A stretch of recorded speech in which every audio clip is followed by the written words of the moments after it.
bridges of collaboration through diversity. The virtual event kicks off in grand style with an opening ceremony on Thursday, May 27th from 7 p.m. featuring the Parade of Flags and the official opening and featured address by the Prime Minister of St. Martin, Honorable Silveria Jacobs. Friday, May 28th is workshop night from 7 with PID Tom Gordon on the topic Our Members Matter. Later at 8:30 with a panel discussion on the changing face of service during and post-COVID-19, moderated by past Region Chair Lion Blossom Anglin Brown. The activities continue on Saturday, May 29th at 9:45 a.m. with an address by our International President, Dr. Jong Yol Choi. Then attend the Leos Take Center stage with a panel discussion on the topic An Investment in Our Future, moderated by MD60 Lion Chairperson Lion Sheffany Vin. Lions Leroy Hines and Sheffany Vin will continue the discussion on membership from 11:30 a.m. The day will climax with a discussion on male marginalization at 2 p.m. The grand finale takes place on Sunday, May 30th with a multiple district convention from 2 p.m. with guest speaker Prime Minister of Barbados, the Honorable Mia Amor Motley. It will also include the much anticipated necrology service and the presentation of multiple district officers-elect. This is a once-in-a-lifetime multiple district 60 convention you can't afford to miss. Check our social media platforms for registration details. MD60 Convention, coming to a virtual location near you. Don't miss this.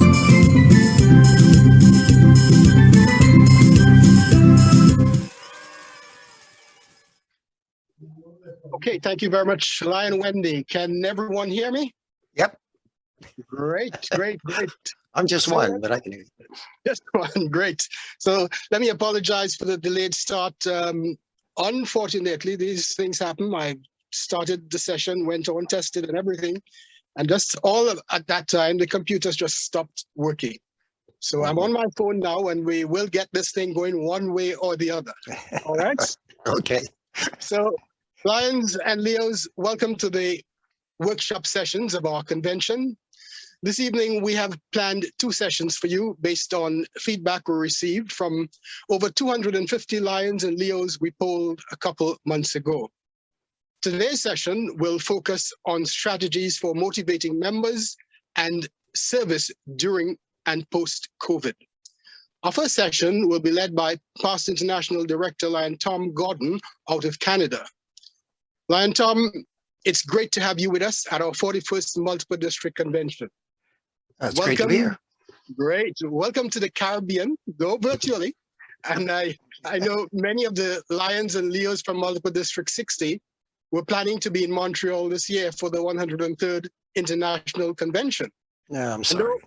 Though we will have to settle for the virtual event, I'm sure it will be as equally as exciting.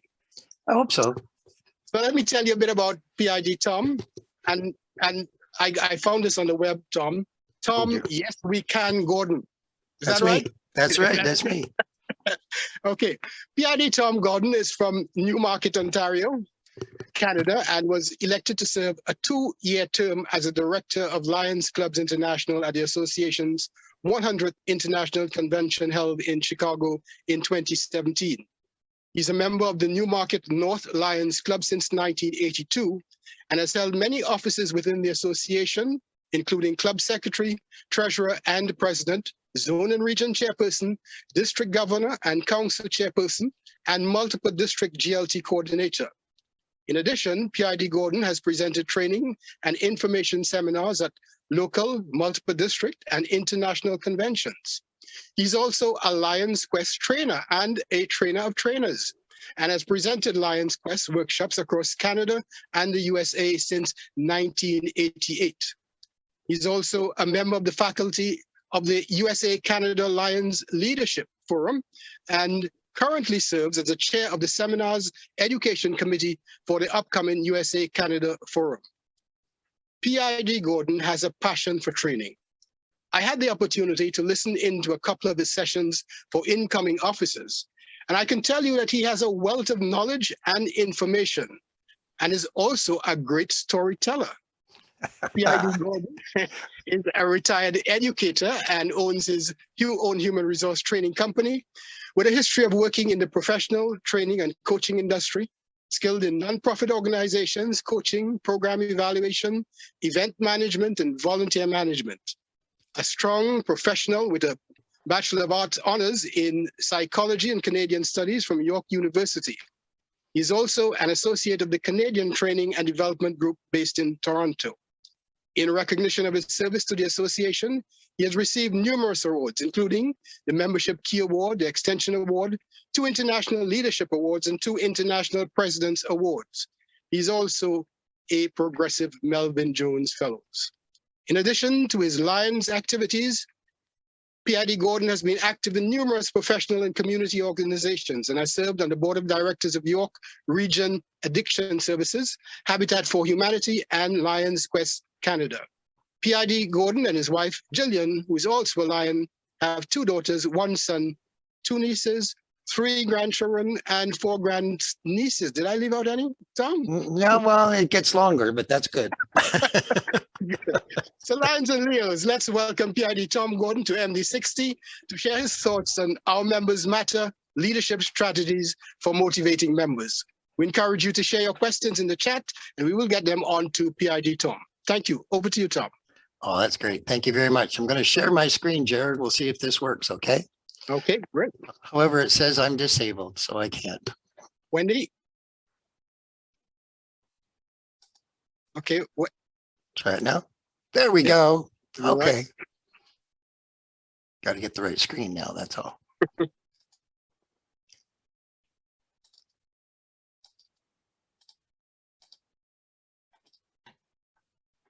Okay. Basically, you know, we have a thing in Lions, you know, where people say, well, I don't know if I want to take on a leadership role. But the thing is, if you're a Lion, you're a leader. You know, there's 6 billion people in the world, and there's only 1.4 million Lions. There's a big disconnect there. There's a lot of space in there for more Lions to come in. And we're already leaders in our community. We know that what we do is we serve our community. That's our job. We try to get to all the things in our community that are needed that we can deliver. And that's really autonomous in every club. And if we're looking at a strategy, or if we're looking at a motive to work with our new members and our older members to try and keep them motivated and working, one of the things that we have to do is we have to look at what they would like to do. Now, I have my little picture here of the older Lion and the younger Lion. And it doesn't have to be coddling. It's just a pat on the back. And here's where we start, folks. We start down here. We start with our Leos. Our Leos are our youngest group, and they come in with wide-eyed expectation of all kinds of things they can do in their community. They're at the point now where they don't know the things that they can't do. And so they go ahead and do them. You know, just because we say you have to do it this way, doesn't mean that's true. So our younger members, I know we've had a lot of talk in Lions about millennials, but millennials really want to get something done. So here's something I want to remind you about leadership. Leadership, if you notice in the picture here, all of these balloons are the same, except one has a little bit more hot air in it. So depending on where you are in the membership scale, you may think that the leader of the group has a lot of hot air. Not necessarily so. What they've done is they've stepped away from the group to try and make the group a better group. That's what a leader does. The leader is not looking to accomplish anything for themselves, or shouldn't be. They're really looking to make the association and their Lions members better. Now, there's different pathways to leadership. One of the pathways is through all the information that we have. And past District Governor Gerard was telling you about all the things I've done in education. Well, basically, you know, when I'm training, I tend to look at the things that Lions do. So here's pathways for some of your leaders. And why I mention it as a strategy is because there's this expectation that people get that they're going to learn more, be more by becoming a Lion. And so the first thing I'm going to look at is what we call our Emerging Lions Leadership Institute, or ELLI. So look at the content of what's here. First of all, Lions history. You have to have a structure behind you. You have to know where that came from. You don't have to know everything that happened in the 103 years we've been Lions, but you have to know something about the structure that's there. You have to learn a little bit about change management, and you'll never, ever get more practical lessons than you got these last 2 years with COVID, that's for sure. And now we're looking at supporting Lions teams. And really, you know, those people who are athletes who have worked in teams have some appreciation of how this works. And when we're looking for members in our district, I know we look for people who've been members of teams before, because they tend to work better in groups and they don't try to do everything themselves. Communication has already been a big tool, always will be. It doesn't matter what kind of leadership role you're in, you have to be able to take the information in and you have to be able to give the information out. That's not your only job, but that is part of managing the group. We'll come back to that in a little bit. Of course, conducting effective meetings is something where everybody in the meeting needs to be able to have a voice. They need to be heard. It doesn't matter if their ideas are way different than everybody else's. They really need to be heard in this day and age. It's not the person with the biggest club who is the leader anymore. It's the person who can facilitate the group now. Diversity is a big deal. Really it is. And all the research says the more diverse your group is, the more innovative they'll be. So we try to get different groups of people. And I'm not talking just about age groups or ethnic backgrounds or groups, but, you know, diversity of ideas, diversity of their backgrounds. Where did they come from? What did they learn? Degrees, what's their jobs? All that stuff really needs to be part of that diversity package. And then the big thing for leaders, mentoring, helping clubs succeed. And one of our big deals for us always will be, and as right now we're finishing up Campaign 100, we got one more year, is our foundation and the things that our foundation does all over the world. When they're finished with that one, they can try out the Advanced Lions Leadership Institute. And I don't know how many of you are as old as I am, but remember when this was called the Seniors Lions Leadership Institute, and everybody thought you had to be old to be in there, but it's not true. You just have to be a little bit more advanced and been somewhere within the association to have some leadership roles. And now we go back to leadership fundamentals. And this has changed somewhat in the last 10 years. You know, we used to look at things that were extrinsic motivation for people. So things like awards and money, you know, we'll get people to do some things. But when we look at intrinsic motivation, we're looking at things that are intrinsic or inside the people we're trying to motivate. And so Lions leadership fundamentals have changed a little bit to look at that kind of area. I'll get back to that a little bit too in a bit. We don't want just ordinary teams. We want extraordinary teams. We want teams that function above the norm. And that takes a little bit more work. Of course, we need to look at the resources that we have. And one of the resources, of course, are these institutes, but there's other resources as well. If you go on the website, the Lions International website, you can be there for months and not see everything. Project management, if you're going to take on a new project or you want to get an old project up and going again, there's some stuff there for you on project management, and you can learn how to do that just to maybe a little bit more efficiently, or maybe get some new ideas. If we're open to those new ideas, we can get them.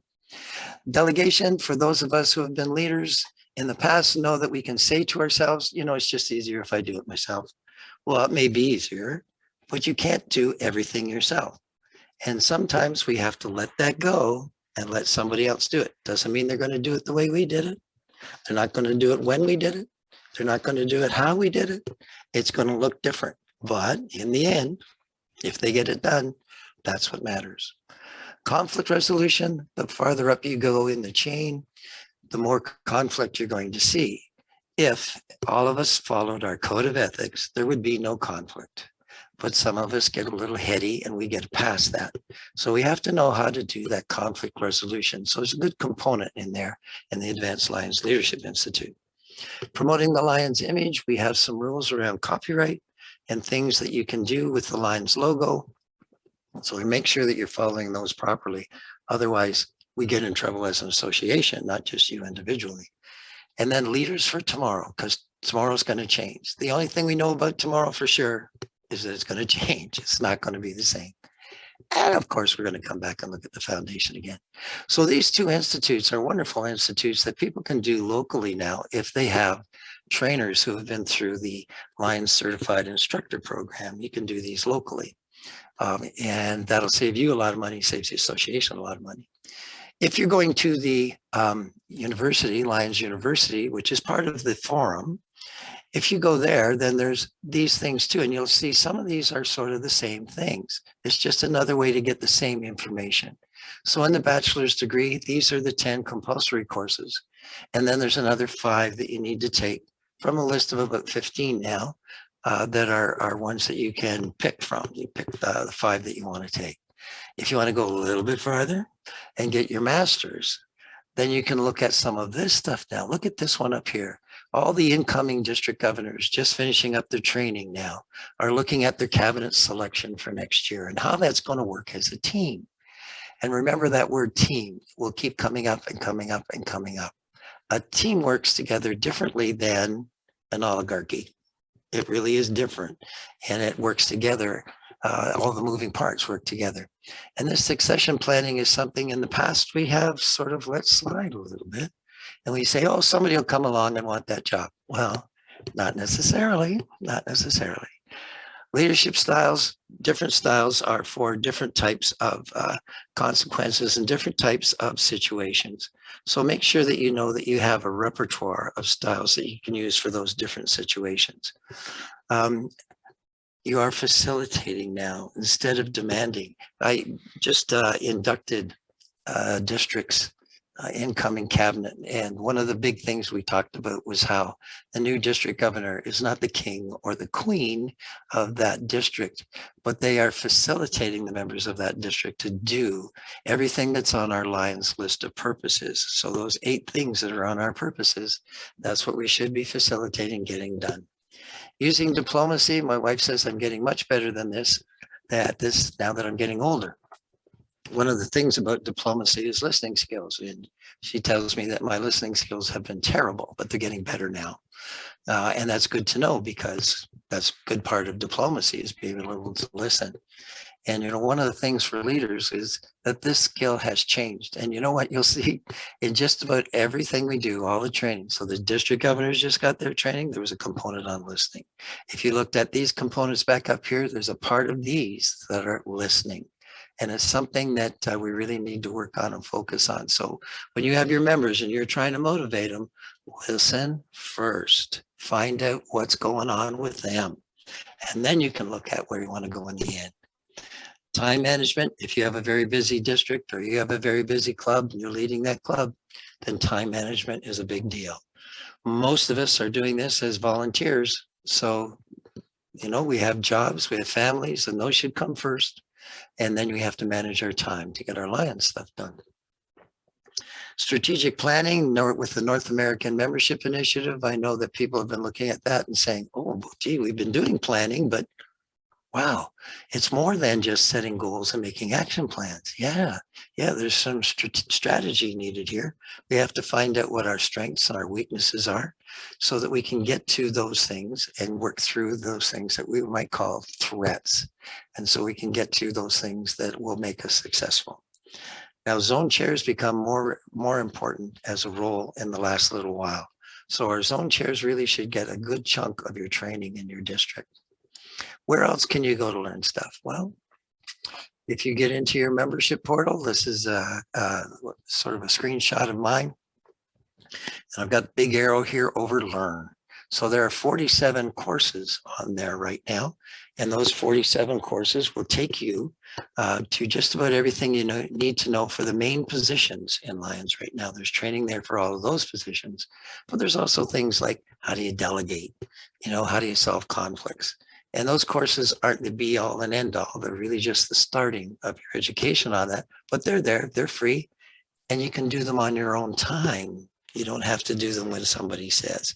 The institutes, you pretty much have to do them when somebody organizes one. You have to do it in the 3-day of the institute. Although when they're doing them online now, some people are stretching them out so they're longer than 3 days, but they aren't 3 days long. Okay, and it makes it a little bit easier.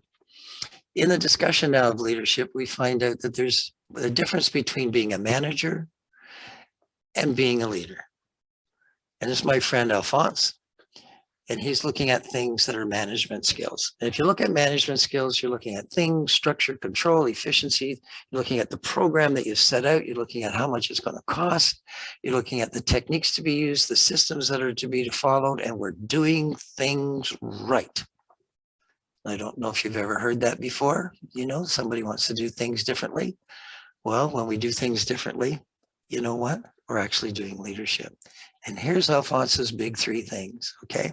They're actually not just Alphonse's. This, if you want to look at these on YouTube, if you find Daniel Pike's information, or Daniel Pink's information, sorry, you'll find that he starts off talking about something called autonomy. And this is the urge that people have to direct their own lives. The urge that got people to join your Lions Club is the urge of autonomy. They chose to do that. Could be doing lots of other things, but they chose to become a member of your club. And this is where that intrinsic motivation comes in. Is, you know, you decide to do things that they think that matters, a cause that they like, or causes that they find just interesting. And they want to be part of something important. And this is, the younger the people are, the more that this seems to be true. The second is, people need to look, or people will look for mastery. So give them a chance to master. They can master their leadership skills. They can master being the tail twister of their club. That's mastery. And why do I think that's important? Well, you know, look at people's hobbies. People spend hours and hours and hours trying to learn how to play the guitar. And, you know, as you get older, it's not just so you get the girls. As you're doing this, you're trying to get better at that task. And if you practice and do it a lot, you get better. And so people are looking for a chance to master something that matters. They really want to be good at something that matters. So if you have fundraising activities, the next time around, they want to make more money. If you're doing a service, the next time around, they want to make it more meaningful. It's just the way people are. It's just a natural thing to do it, but it's intrinsic now. You see, it's not extrinsic. You know, they're not looking for money or an award. They're looking to master this. So when you're looking for something to motivate, look for something that would give the mastery. And I think, you know, all the positions that we have for leadership in Lions, that's an opportunity for them to look at what's coming ahead. That's an opportunity for them to say, hey, you know what, I'm going to try this out. I'm going to learn how to do that and master some other skills. The last of the three things down here is purpose. And people want to have a purpose. They're yearning to do what they do in the service of something larger than themselves. And those of us who have been there, those of us who have our Lion story, when we go to motivate other people, it might be our elevator speech, it might not just be a story, but there's something that we did as a Lion that made us a Lion and keeps us a Lion. And that was our purpose. So this changes and focuses now. If we're looking for things that are leadership skills today, we're looking for people to focus on people. We want our leaders to focus on the people. If you're the president of your club, the task that you have is to look after the people in your club, to make sure, not that they're doing their task, but to make sure that they have some focus. You can give them direction. You can give them support. And you can give them all the tools they need for them to be successful. That's what we want to do. They call this empowerment. That's what we're doing. We're empowering our members now to do what they want to do. The best empowerment strategy I saw this year was a club who had 3 new members, and they put those 3 new members together and they said, okay, you guys are a committee. Pick a new fundraising activity for us. You know, in times of COVID, we were struggling with raising funds. And these 3 people came up with this great activity, which was to sell all the junk that everybody had in their basement. They just took pictures of everything and put it online. And, you know, one person's piece of junk is another person's treasure. And people bid on them. They had an online auction and they got rid of all the junk in their basement and they made some money for the club. Awesome. Awesome. This is an investment now, leadership. And what it means is you put your effort in, you may not see those results right away. This may take some time and it may need to build. But if the dividends are there, this will build up. If they're feeling like they have some autonomy in the task, If they feel that they're starting to master that task and it is fitting the purpose that they have, then now you're going to see some direction. The direction towards the purpose. The effectiveness is because they do this on their own. Now, Daniel Pink, I mentioned before, points out a lot of things about motivation that we found out lately that are different than our traditional views of motivation. They've had groups all over the world try this out, and it works wherever you go. If you offer rewards, that's a money or a trip or something like that, it works for those tasks that are mechanical and short term. It does not work for tasks where people have to actually think and innovate and work with other people. That's effectiveness. And that really takes some intrinsic types of motivation.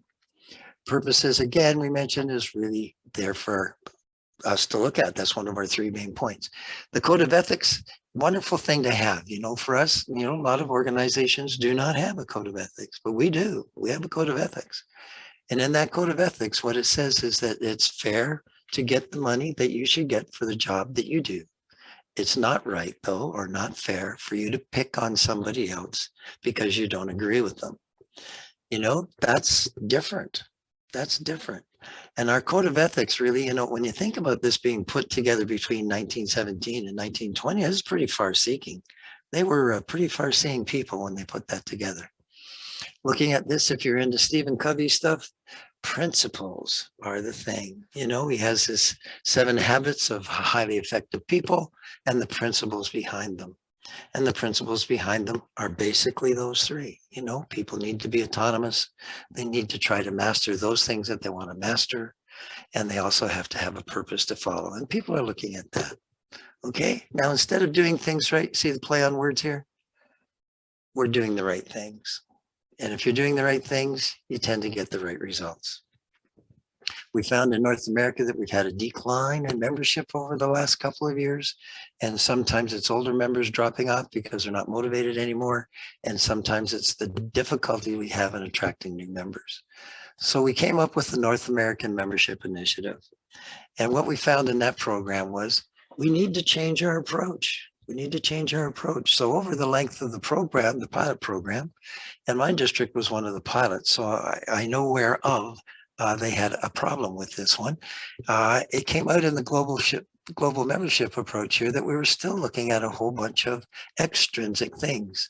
Nicola will tell you that we were looking at each of our committees when we were on the board to say, what kind of awards do we have there that we don't need anymore? And when we totaled them all up, there were 247 awards that you could win being a Lion. Now, did we need all those? Well, no, we don't. No, we don't. You know, some people need them, but if we want to get some innovative approaches, if we want to have some growth, then what we have to really do is we have to look at how people can do that autonomously and work towards their purpose, you know, and if we give them that initiative, we can do that. Okay. Okay. This is one of my special slides. I like this one. And this is basically to tell us, here's a definition of leadership that we've come up with over the time. You know, we know that basically leaders look at things a little bit differently than the rest of us. And they look at things where there can be some improvement, and then they can get people to follow them towards making that improvement. Now that's different, you know, that's different. But how do you get that to happen? Well, you let people do it. You know, you tell them, here's the vision. How do you think you can do that? You know, that's the reality of it. Can you do it? And when people take it on for themselves and say, oh, yeah, we could do it this way, or we could do it that way. Wow. You know, that's pretty cool. Now, just being able to motivate people isn't enough. And we know there are people out there who can motivate people, not necessarily in a positive way. We're certainly looking for some positive outcomes. And what we want to do is we want to be in that area where we can have empathy for the people that we work with. And we want to be able to connect with them. And there's our communication skills come in with that one too. And if we can do with that, we'll be successful. And as we said earlier, leaders don't have the same path when they do this one. They don't come from the same background. They're not going to have the same path. I was speaking to somebody who's just become a brand new international, or will be, they're on the ballot to vote for them at the International Convention. They're just getting there to be an international director. And they, like myself, had spent 35 years in Lions before they ever took that step. And there are other people there who took that step in 7 or 8 years. They become international directors this year. And it's a different path they took. Maybe because they had other skills. Maybe it's because they had this as their big purpose. Maybe that's what that was. I'm not sure. So here's the second part of this thing for our global membership approach right now. The big idea is to rejuvenate the districts and get a bunch of new clubs. And where those new clubs are coming is in 2 new areas. And again, if you look at the motivation here, one of the areas is cyber clubs or clubs that meet virtually, because then they don't have to travel to a meeting place. It's cost effective. And it also means that you can build from a wider audience. You don't have to worry about, the 15 people that live on your street anymore. You can work with the people that are around you, and the distance can be great. There are some clubs that pull people from different countries virtually, and they still get to do their service project. Isn't that wonderful, right? And so you can grow your membership across your whole constitutional area if you want to. And that really means if you bring those people into your clubs, if you now expand your diversity of the people in your clubs, it gives your club more energy. And again, I'm not talking like man, woman, age groups. It's not that kind of diversity. We're looking for diversity of ideas. We're looking for diversity of backgrounds. We're looking for diversity of skill sets. We're looking for diversity in many different forms, some of which you can see and some of which you'll have to seek. You'll have to look for them in people. Get them to share that one. And then we remotivate, or we motivate with fellowship and exciting service. There is a saying, if you want it to get done, it's got to be fun. So if you're not having fun, not much gets done. So make sure that the fellowship is still there. And, maybe that's more important when a club is first starting out too, because I know as a charter member of our club, we had a lot of fun when we first started out. And it took us a while to figure out we were actually doing service. We had 2 past district governors as members of this new club, and they were just structuring it so that we had a lot of fun, and we ended up doing a bunch of service we didn't realize we were doing. That's how we got there. So here's our approach defined. Here's our new global membership approach. First of all, build a team. There's that word again. Look at that. Team. Okay. And we got to build that group that can work cohesively together. Are they going to play baseball or football? No, not necessarily. They're going to work as a team together, which means they cooperate with each other. We're also going to have to look at building a vision. If you want to do a SWOT analysis, and I talked a little bit about this earlier, but you need to look at the strengths and the weaknesses that you have, and you need to really look at, those kinds of things that are going to be in the way of your success, and look at the strengths that you have there. And it's an analysis now. Okay, so it's beyond goal setting, and it's beyond making action plans. You're going to make those goals based back on your SWOT analysis. And if you're looking for this information, I guess you can find it in 2 places now on the website. You can look on the NAMI, N-A-M-I part of the website, or you can look on the global membership approach. And I'm not sure how much of this they've switched over just yet, but that's going to be the name of this forever and ever now. And then you need to build a plan, of course. You need to look at your resources, and you still need your action plan, because if you don't have a plan, you know what happens, right? People say, if you fail to plan, you plan to fail. So we really want to get to a point where we have a plan, and then you have to follow your plan. But do you have to follow it all the same? No, you don't. Give people what we used to call giving people their direction on their own, to use their own head to get there. Build success, execute the plan with engagement across your whole district. We started off doing it zone by zone. We stretched it to regions. And now next year, we're looking at doing this as a whole district thing. So all of our plans are being tracked, and the results are there. If you're doing your service reports, and if you have a secretary or a global service team coordinator in your club who's keeping track of that stuff on My Lion, you can see what you're doing. And one of the things to build success for people today is to show them that they're doing successful things. Show them where they're going with this thing. Now, the other thing is, where are they going? Well, here's our 5 sort of areas that we look at. And certainly we want to make sure that we stress these kinds of things, our 5 posts. Diabetes is relatively new. Although some clubs in the world have been looking at these things for a long, long time. But if you have somebody in your family who's a diabetic, and today there aren't too many people that don't know somebody in their family with diabetes. Most people have at least one person that has diabetes, mostly type 2, but they have that diabetes. What can we do to help relieve that stuff? And instead of you telling them, let them come up with something or point them to the resources that are online. I'll come back to those in a bit. The environment is really a big deal now. Sustainability, you see the key word here is underlined. I don't know if that means I spelled it wrong. No, I didn't. If you have sustainability here, we're looking at a world that doesn't use up all its resources and burn it up and add to atmospheric and climatic problems, right? So we want to protect and restore this environment. And certainly, all of our disaster relief things tend to be in the environmental area. And we do a lot of work there. And that's great, except you don't want to have a disaster for people to come in and find a purpose in what they're doing. This one, hunger really surprised me. I was surprised where I live in Newmarket, which is, we say that Toronto is a suburb of Newmarket. I was really surprised that in town here, we had people that did not have enough food to eat, but it's everywhere you go. There are people who do not have enough food to eat. And that's amazing to me that they don't have that. It's one of the things that I guess, I was just blind to until I went to our food bank and saw the number of people lined up to have food.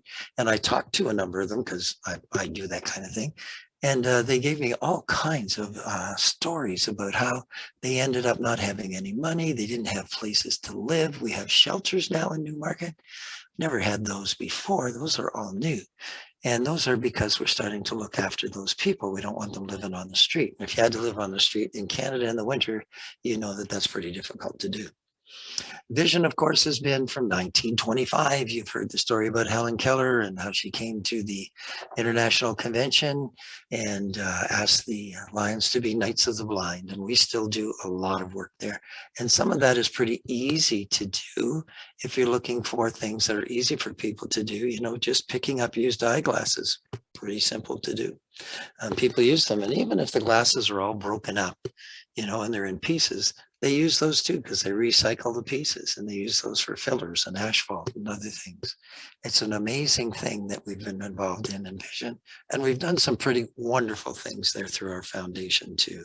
So small projects, but we've had some very big ones. And you can opt into those if the interest is there for your club to do that. Childhood cancer, again, is a relatively new one, although, again, some clubs have been working this for a long time because they found that as their purpose. And we have a new thing going on with our club because one of our members has a child with cancer.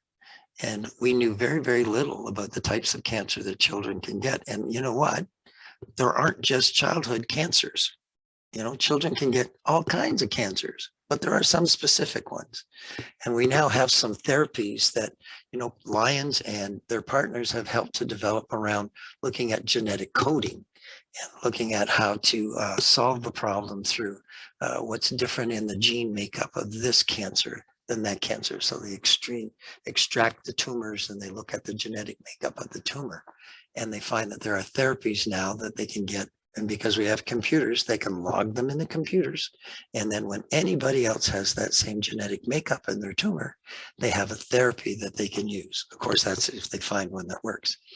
In North America, we find that about 80% to 85%, depending on the kind of cancer, of childhood cancers can be not necessarily cured, but can be treated. Means 15% can't, though, of course, right? And then in the third world countries, that sort of flips over, that they're only treating about 15%. And so it's a big field of us to work on. And we're going to see some bigger projects in that area, I think, in the future. So if somebody has that as something that they would like to work on, it's a need for them, then that's something that motivates, right? Here's what we have to do, of course, is prepare for that next generation. I know somebody's going to talk about LEOs later, so I'm not going to say too much. But basically, this is it. There are now more than, it's actually closer to 190,000 LEOs and in almost 8,000 clubs around the world. And I love the LEOs because they go ahead and attack things, and they just say, well, let's go and do this. And the advisors are going, I don't know you can do it. And son of a gun, don't they pull it off.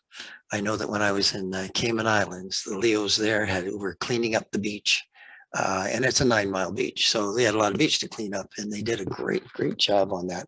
And their Lions Club leaders and that said, boy, that's a big beach to clean up. I don't know how this is going to work. Well, they were very surprised. It worked very well. And they even ended up with a video of that on the Lions Foundation site, which is amazing. Okay, looking ahead. Okay, here's some areas for you to look at. You know, everybody comes to Lion as an individual. There they are. Okay. And that individual now is going to be the member of the club. What leadership positions can they possibly have? Well, first of all, if you're giving them their way to go, if you're saying, okay, autonomously, well, what are you interested in?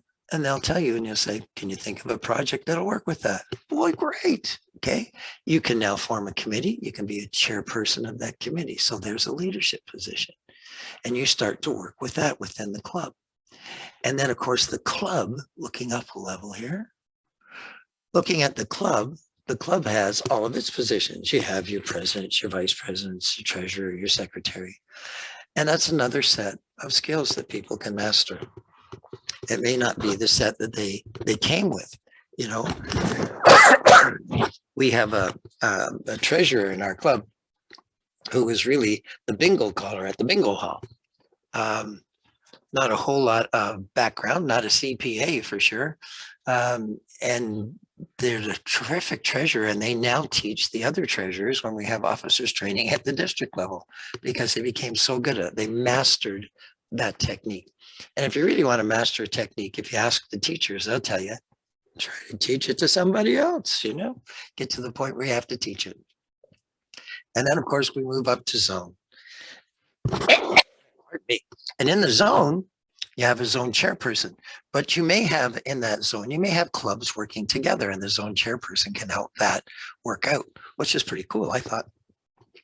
And now your region chairperson, you're working with 2 or more zones. And then at the district level, oh my God, we have a whole list of positions again.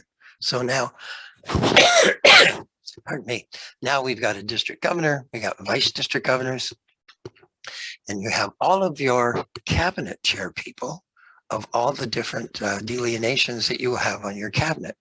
And not only do you have the chair people, but you have people on that committee.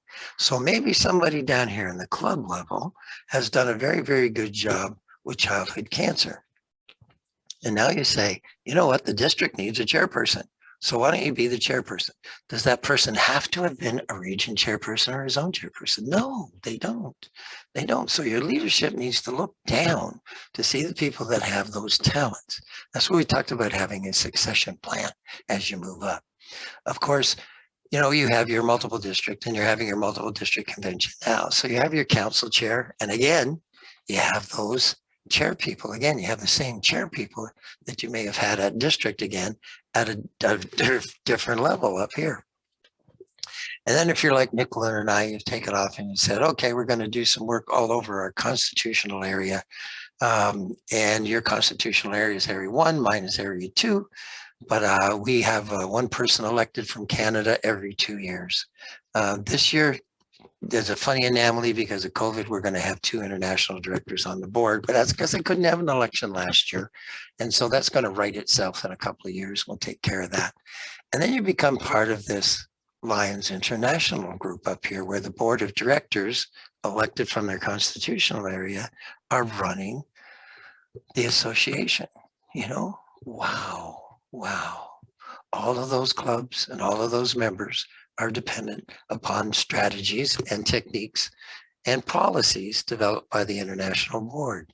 So if you're here and you want to look at mastery, look at all the steps you have to develop that.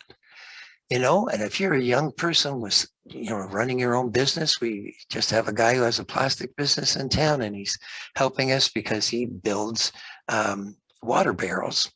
You know, we collect rain out here and then pour it on our gardens, and from the rain, he makes water barrels out of used plastic materials. And so we're cleaning up the environment by bringing him all our used plastic, and he's, you know, molding them into these rain barrels. And we just sold 58 of those, I think, today. And they're going out to people in the community, and it helps them to save water from runoff off their properties. And they put that water on their gardens, which tends to be better than water out of the hose, which has been treated with chlorine or fluoride and so on and so on. Okay, so, you know, you start here and look at all the positions. Look at the opportunities that are there that can motivate people. Show them these things. Let them know this. You know, it should be part of when you install your new members that you do an orientation around this stuff and let them know what's there. Okay, I've given you what my latest thoughts, I guess, on leadership are. If you ask me again in 5 years, they'll probably be different. But this is what I've got for you today. And I know that there were probably some questions in the chat box. So I'll say thank you at this point, and I'll give you back the screen. And we'll take those questions that came up in the chat box. Okay, Gerard, I'm over to you. Okay, thank you very much.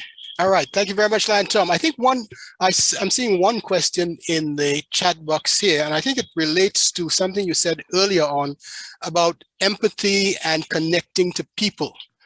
And that question is, how can we be better, or how can we be a better service toward each other in the Lions family as we strive to deliver the best service in our respective communities?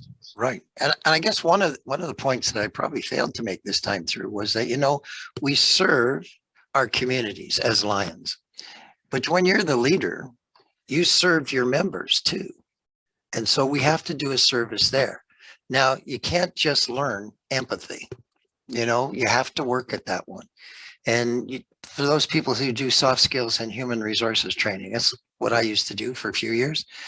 Basically, you know, to teach empathy is difficult, you know, to get people to realize that they're being empathetic, that's different.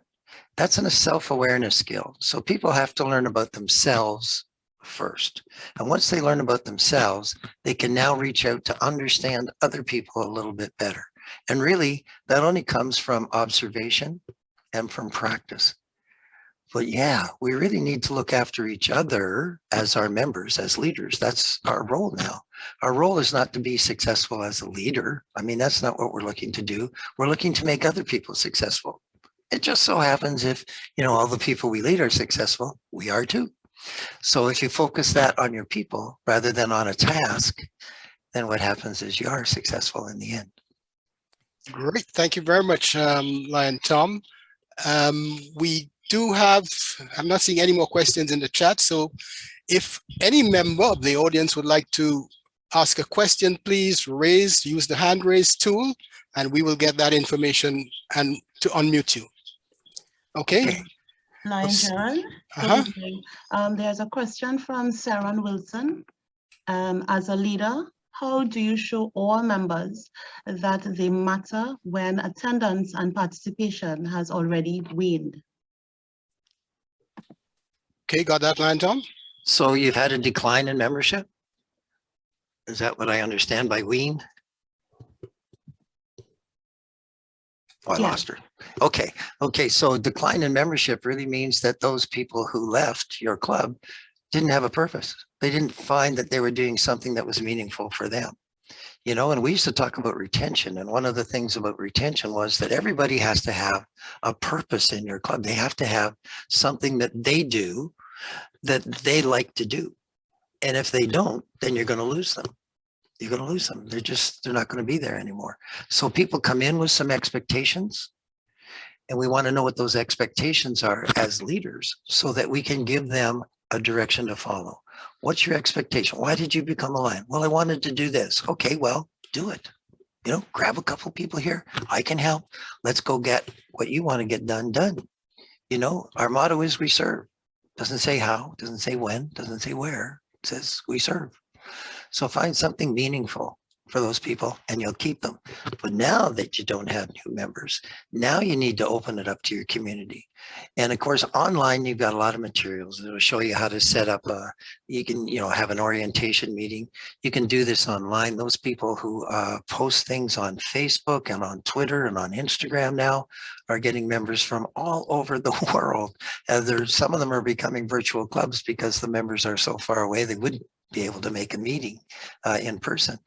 And it's only because they publicize. So really you need to be on social networks now if you're having trouble getting members. If you're not, and you're doing it the old fashioned way, you're knocking on doors or you just ask. Remember that? Just ask. How difficult is that? Well, it seems to be very difficult for people to ask, but you need to go out and ask. But publicize everything you're doing. If you have t-shirts and you're working on a job, then your Lions Club should be on the back. The name of it should be on the back. Some of the people will put their website on the back as well. We just did, like I was saying, we just sold some rain barrels and we put our club sticker on it. We also have a QR code. And so people can use their smartphones and click on the QR code, takes them to our website. They can find out about our club. So even things like QR codes, you know, which is a little bit different. If you don't know what a QR code is, those little square things that looks like somebody mushed a bunch of stuff in it. That's a QR code, and it'll take you to a website. And so that's something new you can do too. One of the things that always works for people is that, you know, we know success breeds success. So if you're out there in the community, you're doing a service that people can see, they want to join you. If they think they can convince you to do what they seem to think needs to be done in your community, then they will join you. So give them the opportunity. Great. Thank you very much. I'm seeing one more question coming up here, and it says most clubs are having challenges getting members to take on leadership roles. What are ways the clubs can change this? Again, you know, you have to look at that as an opportunity. And one of the things that we found in the past was that we had forgotten to do that orientation piece. You know, when our new members come in, we talk to them about, well, here's our club and here's what we're going to do next weekend. We're going to have a barbecue. We need a couple of people to cook, a couple of people to shop, a couple of people to serve, a couple of people to get people in line. And that's what we do. And people think we serve. Well, what do we serve? We serve hot dogs, hamburgers, chicken, you know, things that we cook. Well, no, that's not what we do when we serve. We serve our community. And so we need to get that orientation done so that people know we serve in a myriad of ways, and that your Lions Club is autonomous on how it chooses to serve. And so a club will take the people that they have, they'll take that collection of skills, and they will serve to use those skills that people have. And also those interests. Those interests will drive how people look for new projects. I hope that answered the question. I'm never sure if I answer those questions or successfully avoid them, but I think I answered that one. I certainly think you did, Lion Tom. Okay, good. Great. One of the, and as we kind of wrap up here, I'm not seeing any more questions and I'm not seeing any hands raised. So as we wrap up, I think it's important for, I would like to point out a couple of things that I've heard, just as a reminder of what we said tonight. And one of them, which struck me, and I think it's really appropriate in our setting here, is that the district governor is not the king or queen of the district. Yes. All right. They're not an oligarch, right? Right. They should be working with their teams to ensure that the Lions' purposes are delivered. And I think quite appropriate. We're here in this organization for a purpose, and that's service to our communities. And that's what we should be doing in the best way that we can. I think we spoke also about doing the right things versus doing things right. The intrinsic versus extrinsic motivation, working autonomously towards a purpose, a vision, which is critical in understanding where we are. And we spoke about the new global membership approach of rejoining, revitalizing, and remotivation. If I get it right. Yes. Yes, good. Good. So those are some of the things that, and again, the approach of building a team, building the vision, building a plan, and of course, building success to ensure that we are keeping on track with that plan. So thank you very much, Lion Tom, for coming all the way from Canada. All the way over into my office. Yeah, it was a long trip. To the sunny Caribbean. As we close off today, tonight, we have one more question? Yes. Okay, I'm not seeing that. Could you state that question for us? Lion What caller. what is considered a good practice with regards to bringing on board members from the point that an individual shows interest to having them inducted? What is a good practice?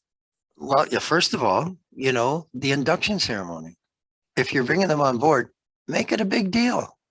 Make it a big deal. You know, there's a certificate of membership. Put it in a frame.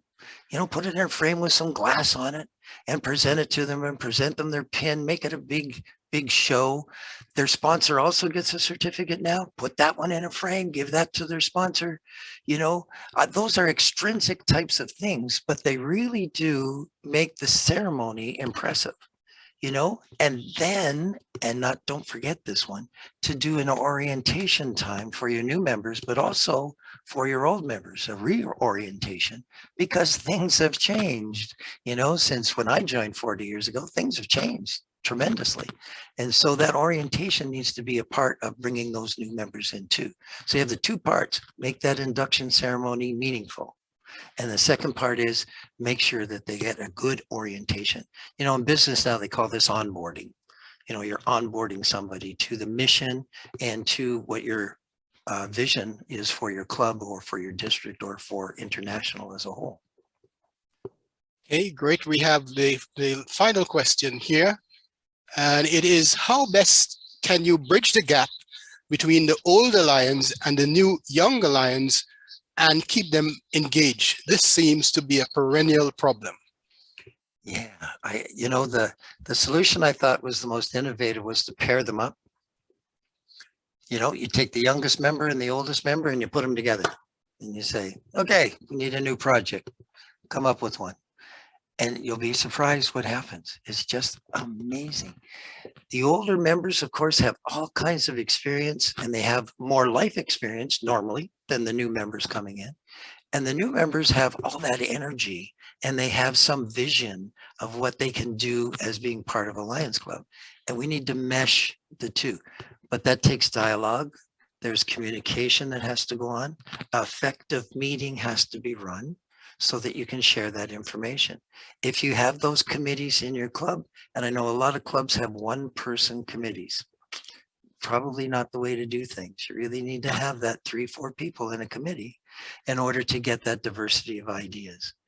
And if you accept diversity in your club, then the older member and the younger member will be accepted equally, and you will hear both of their ideas and try to mesh those, facilitate those. That's the skill of the leader, is facilitating that mesh. Okay, not an easy job. It's not easy to be a leader today, but it really is gratifying, especially when you see the success of your members. Thank you very much, Lion Tom. And I would now like to bring this session to a close by inviting our council chairperson, Lion Denise Forrest, who insisted, and we said that she must come on and say something to you. So Lion Denise. Good evening, Lion Tom. Good evening, Denise. And we're so very happy that you accepted our invitation to join us at our first, we're making history, Lion Tom, our first virtual multiple district convention. And technology is wonderful. We've been able to connect. Right. And we're so happy that you've been able to join us from Canada. Yeah, and me too. I really want to thank you for sharing with us a wealth of ideas. This is a presentation chock full of much to contemplate. And some very, very key lessons in terms of, you know, doing something about our listening skills and getting to know our members more so that we can give them the autonomy and help them to find their purpose within the organization. Right. So I want to thank you for sharing it. The comments in the chat indicate, Lion Tom, that your presentation is much, much appreciated by the membership in the multiple district. We hope we'll be able to share that with them. I hope we'll be able to get copies of your presentation to share with them so they can go back.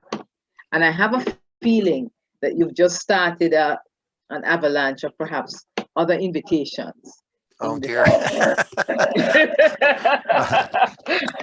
Okay.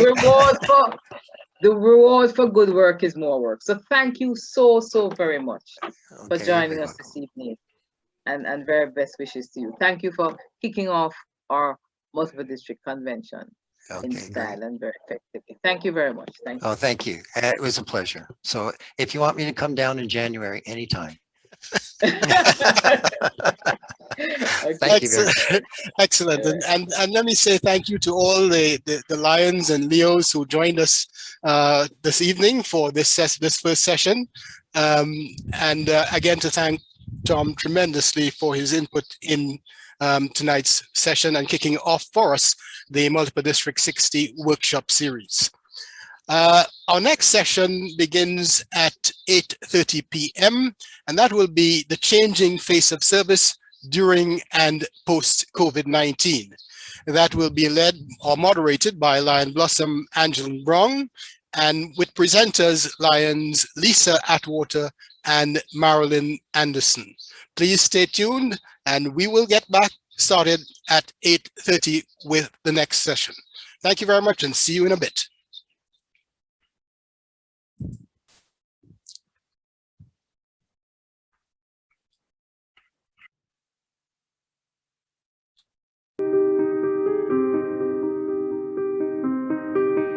I wake up 3 o'clock early morning. During the walking, I think what I'm gonna do today, what I'm gonna do tomorrow. So thinking, then I do. Jung-il Choi has not only watched South Korea transform from poverty to prosperity, he's lived it. I was born during the World War II. We had right after Korean War. We were really all suffering. We had no food. My father passed away before 1 full year after I born. Mom always teaching me, if you work harder, more than the ordinary people, you will be success. I dreamed I would like to be the billionaire. Choi's mother sacrificed to provide a quality education for her son. She sold out all her property to support 100% until I graduated college. At Dong-A University, Choi earned a degree in horticulture before getting a master's in business administration. He also met his future wife. Believe it or not, when I met them the first time, I told them, I'm going to propose you to be married with me. 아주 놀랬죠. She thinks I may crazy man. 이건 아닌데. 5 years later, they were married. She's most beautiful girl still today. And also I love her so much. She's the best lady throughout my life. The Chois have 5 children and 2 grandchildren. I would like to be the really good father because I don't have a father. He is a person with high expectations, especially of himself. Choi made sure his children had a university education, but also established a scholarship fund for young people in need.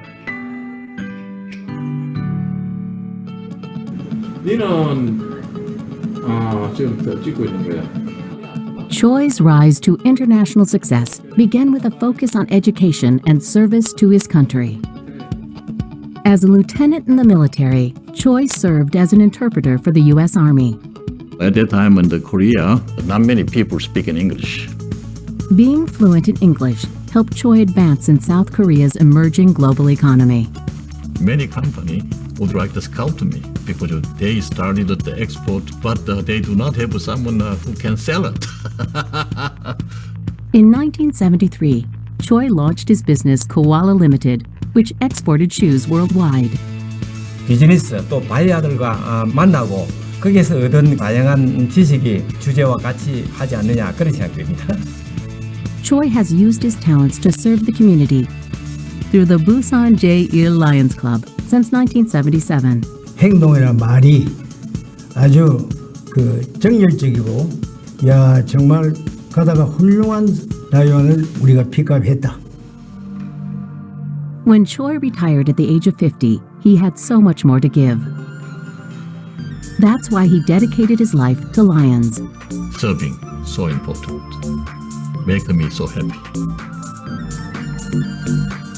Busan Lions feed 600 people in need a warm meal every week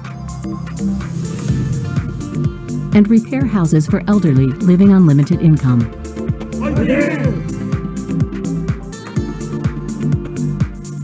사회에 조금 보탬이 되려고 노력하는 것 같았습니다. 그래서 불이웃을 보면은 이렇게 도와주고 하는 것 같아요. 그런 봉사를 주창하고 또 그렇게 한 사람입니다. When organizing the OSEAL Forum and the International Convention in Busan, Choi took the opportunities to give back to the city by establishing 2 Lions Parks, a welcome green space in Busan's urban environment. For Choi, hands-on volunteering and financial giving are equally important. ACF 기금도 한국에서 제일 많이 내셨어요. 저희들도 따라가기 위해서 계속 지금 내고 있는데 모든 일에 자기가 적극적이고 또 남을 위해 봉사를 먼저 하고. My leadership style is servant leadership. How can I help you to achieve your goal? 저희들한테 가르치기를 servant leadership이다. 진취적인 그런 성격을 가지고 있고. We have to prepare next generation. You're the perfect person to bring all the lions together. Our strongest point is diversity in members. We are all different thinking, more than 200 countries. We are united. We serve through diversity. As international president, Choi will use diversity to bridge all divides.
Multiple District 60 invites all lions and Leos in Anguilla, Antigua and Barbuda, Barbados, British Virgin Islands, Cayman Islands, the Commonwealth of Dominica, Grenada, Guyana, Jamaica, Saba, St. Eustatius, St. Kitts and Nevis, St. Lucia, St. Martin, St. Vincent and the Grenadines, Suriname, Trinidad and Tobago, and U.S. Virgin Islands to its 61st Multiple District Convention. This historic event takes place virtually for the very first time from May 27th to the 30th under the auspices of Council Chairperson Lion Denny's Forest Progressive Melvin Jones Fellow. Come, join in and register for this historic virtual event to celebrate the accomplishments of Multiple District 60. Be inspired by the work of lions and Leos across the region. It will be an action-packed experience with lots of entertainment, excitement, and inspirational highlights. You can't afford to miss it. The 61st Multiple District 60 Convention, May 27th to 30th, coming to an online location near you.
Lions Club of St. Andrew, District 60B.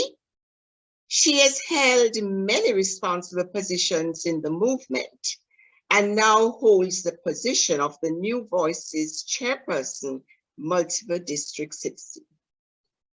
My second panelist is Lisa Atwater Crawford, who is now serving a second time around as president of the San Fernando Lions Club, District 60A.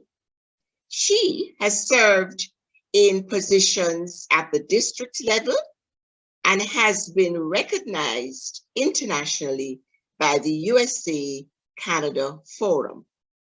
Please help me welcome them, as I know that you will be treated to an evening of an interesting and an exciting presentation.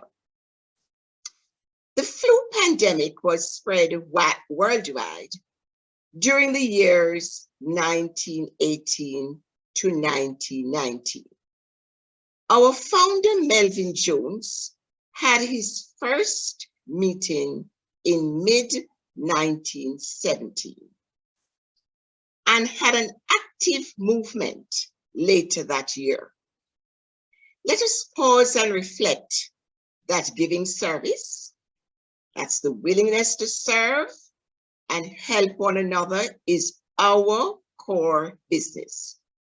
We must also appreciate that at the start of this noble movement, there must have been many challenges. They survived, and so will we. 1.4 million members in 46,000 clubs across the world. Something to celebrate. So, after this panel discussion, we expect you to be able to appreciate the effects of COVID-19 on the delivery of service by Lions during a pandemic, to understand the challenges encountered as Lions had to pivot quickly in the area of service delivery, and to appreciate the performance of clubs across the multiple district. You will be able to identify benefits, if any, in the methods used by Lions to deliver service, and to discuss the lessons learned during the pandemic and explore how these can be used positively as hopefully Lions we move past COVID-19. And last but not least, to have some takeaway project ideas as to how we can all function safely and effectively in these very different times. So without further ado, let me invite Lan Marilyn Anderson, Melvin Jones Fellow, to give her presentation. Lan Marilyn? Thank you, Blossom. Council Chairperson Lion Denise Forrest, Progressive Melvin Jones Fellow, other distinguished Lions online,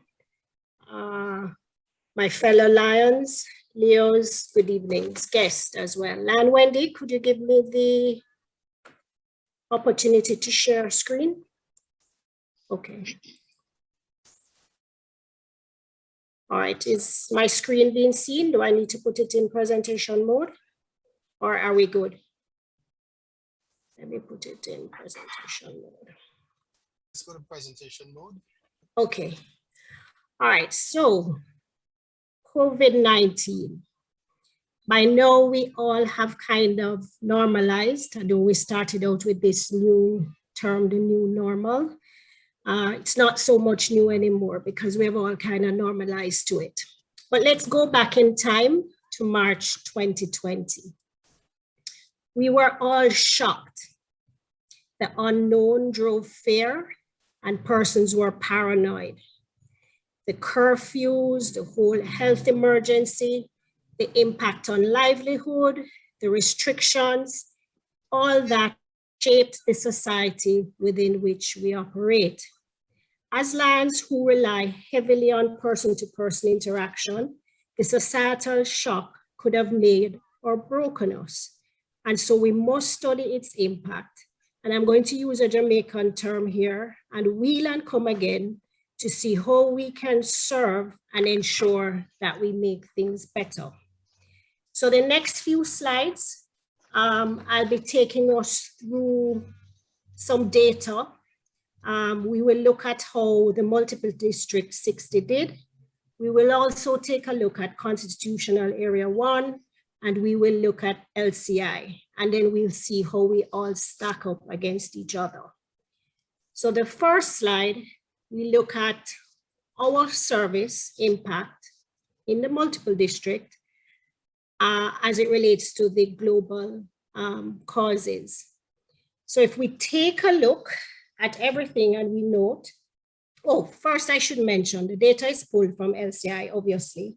And I just want to declare that as a district, we all know that there is a little bit of underreporting, and also some clubs are reporting than last year. However, the data that is on it still gives us a guide as to how we did. And I should pause right now and use this opportunity to encourage all of the clubs who are online, their representatives, to ensure that we report our service activities so that we can ensure that when we're looking at the data, we're looking at real things. So back to the graph, we can see that all our numbers were up with the exception of vision. Now, vision as we know it is the service that has the most, close contact, personal contact. Lions had to pivot. Some clubs went back to using the Snellen chart as we undertook this activity.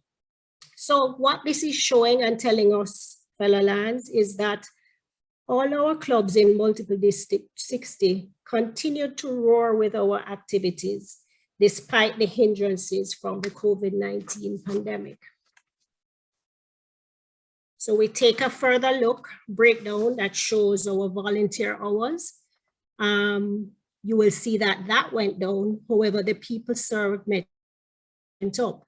We know that this pandemic had an impact on a lot of our lands, especially our older lands, simply because they had to stay inside due to the restrictions that were imposed by our various governments. But as the data highlights, we still continue to serve. The number of persons served went up. Another interesting fact from this slide is the funds donated and funds raised went up exponentially in the 2019 to 2020 year. A few slides further, we will also see that this was a similar feature in the LCI worldwide data.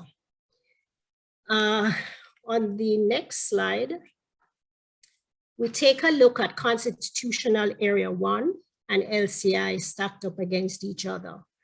We can see that in the constitutional area 1, there has been a decline over the last 3 years, both in volunteer hours and also in the persons that were served. For LCI, we see a big drop in volunteer hours, but the people served continued to increase. Again, restrictions as well as the fear factor with older lands may be at play here. Oh, and for the record, I should point out that this is data as at May 22nd, which shows on the slide. However, if we recheck the data today, it would be slightly different because as we know, lands are reporting daily. On the next slide, we see the funds donated, which I mentioned earlier. If you look at LCI and you see that dramatic increase, I had to, when I was pulling the data, I actually pulled it about 3 times to make sure that I was seeing correctly, and it was correct. But that is so. But in the constitutional area 1, again, we see a continual decline year on year. When we take a look at the global causes in constitutional area 1 and LCI, we see that it's kind of up and down.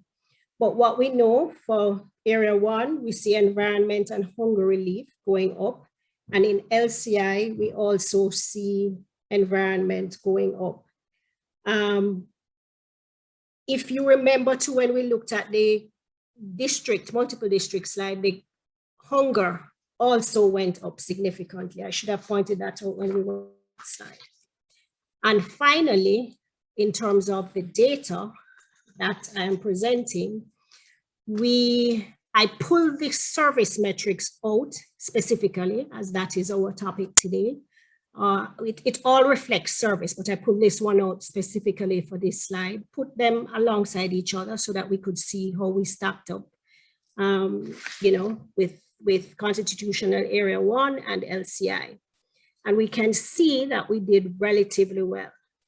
The slight reduction in MD60 last year, when COVID would have hit us towards the end of the Lionistic year. But we see that we have pivoted and we are going back up. We're back on the rise. You will also see LCI had a decline, but they're going back, up. We still have to be mindful. We still have 1 month left to report. But again, in constitutional area 1, it has been a steady decline. Okay, another area that I will look at before we hand over to Lion Lisa, who will be doing the follow-up presentation, is we look at the pros and the cons that has come with the virus. So we see family has had more of a first-hand view of what it is that we do, because we're doing a lot of it from home and they're around.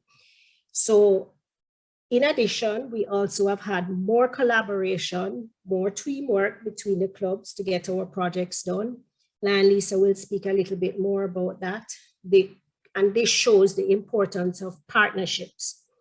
Many of us would have been renting meeting rooms to hold our meetings. But since there's no face-to-face, we have seen a reduction in those costs. And even though pivoting took us to online, the costs associated with online for meetings are far less. All of us can attest to having more training opportunities, more exposure, more hours spent. I myself had never been to a USA-Canada Leadership Forum, but last year I did. And I learned so much from this experience. So we as LANs are basically stocking up, filling up your tank on our capability and capacity building. Can you imagine when we're back out face-to-face and we unleash all our higher trained and capable and equipped Lions on the world? Can you imagine what our metrics will be then? We have had to get creative and find innovative ways to serve and raise funds. My mind goes to the virtual 5K walk, which was very out of the box thinking and resulted in quite a bit of money being raised this year. We have also experienced an increase in our members over the year. Maybe it is that persons are locked away and seeking ways to occupy their time, and we welcome them. On the downside, however, we have all had to bear some of the costs at home, our electricity, our connectivity expenses. We may have to have gone to get tablets or upgraded our phones or computers. We all still have some Lions amongst us who are still technologically challenged, and as such, they have not been able to participate as much. This is slowly changing, however, as we see and more of these persons in that category embracing the change. I had mentioned that it's a positive fact that our families are now even more exposed to what we do, but there's a flip side to this, as there is so much more intrusion on family time. We're spending a lot of time online, whether it be meeting, training, planning, and it kind of cuts in a little bit on the family time at home. The whole aspect of feeling unsafe and unsure and the decrease in social interaction and emotional stress that it brings. How many of us are dying to get back to hanging out, hugging each other, and the interaction and camaraderie while we are outside doing our service projects? So fellow Lions,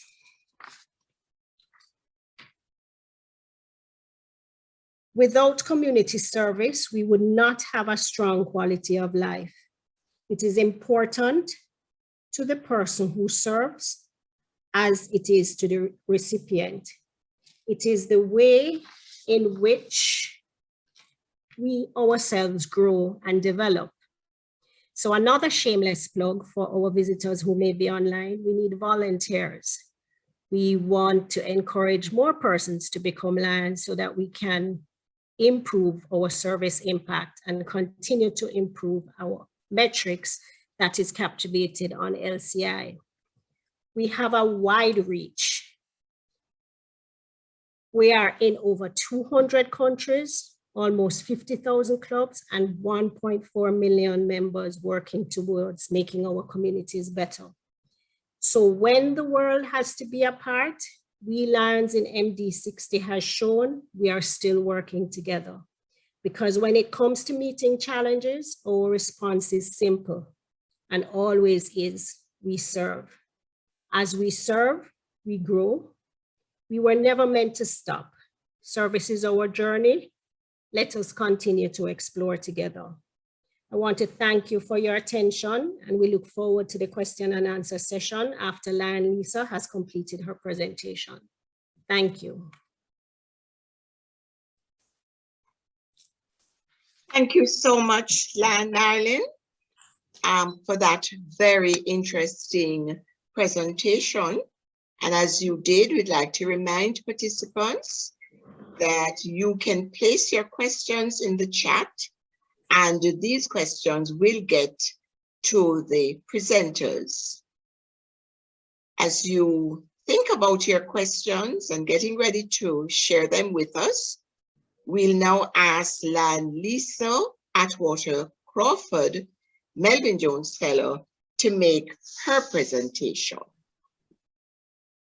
Lion Lisa.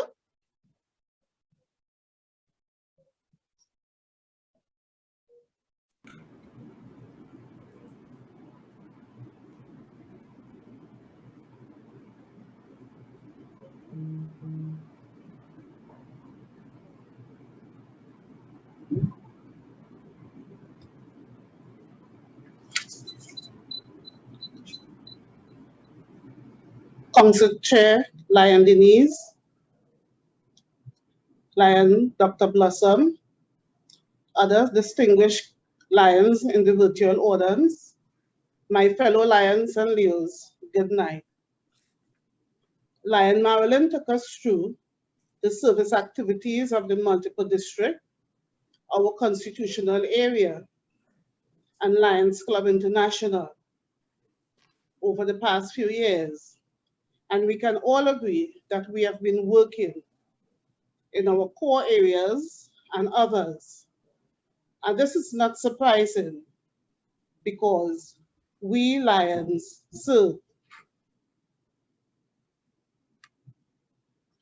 Service is what Lions do. It is part of our DNA. We are anchored in service. Ours is a service journey. And Lion service must be impactful.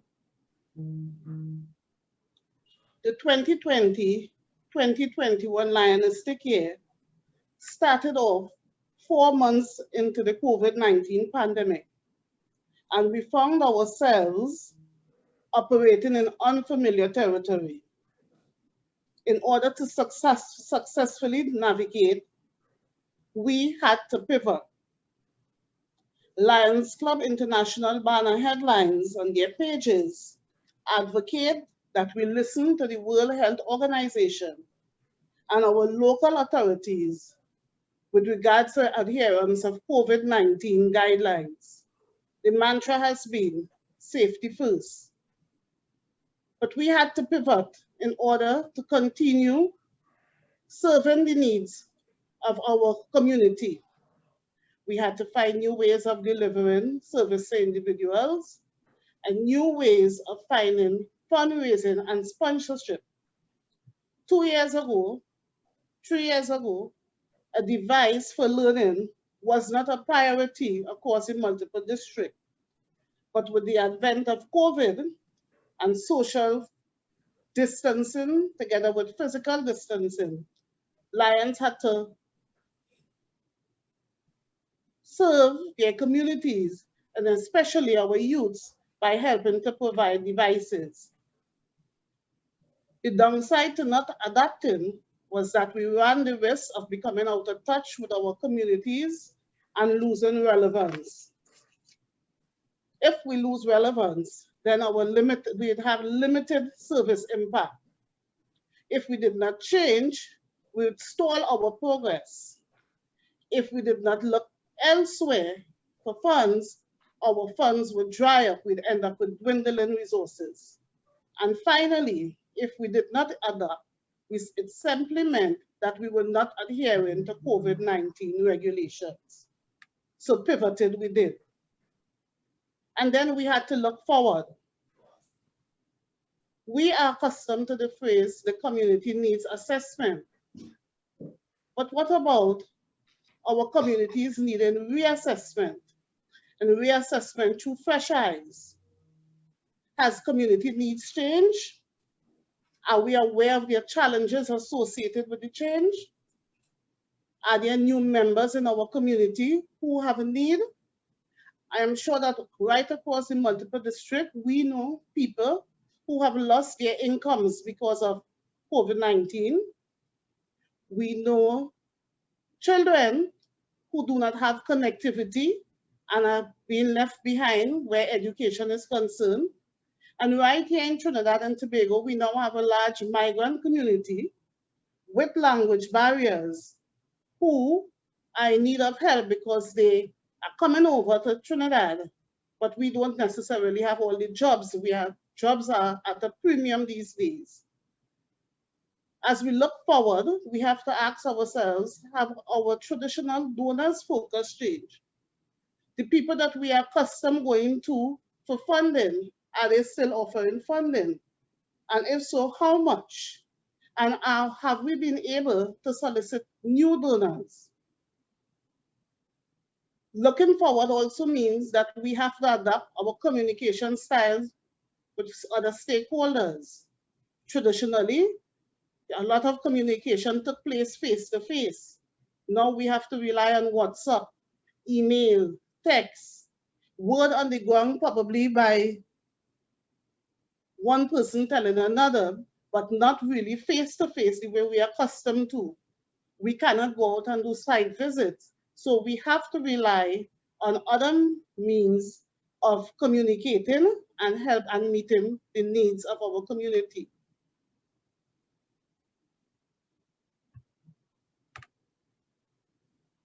Going forward, what positives can we take into the area of service? We have to look at the future, but the future is now. And we need to create a nexus that will facilitate service.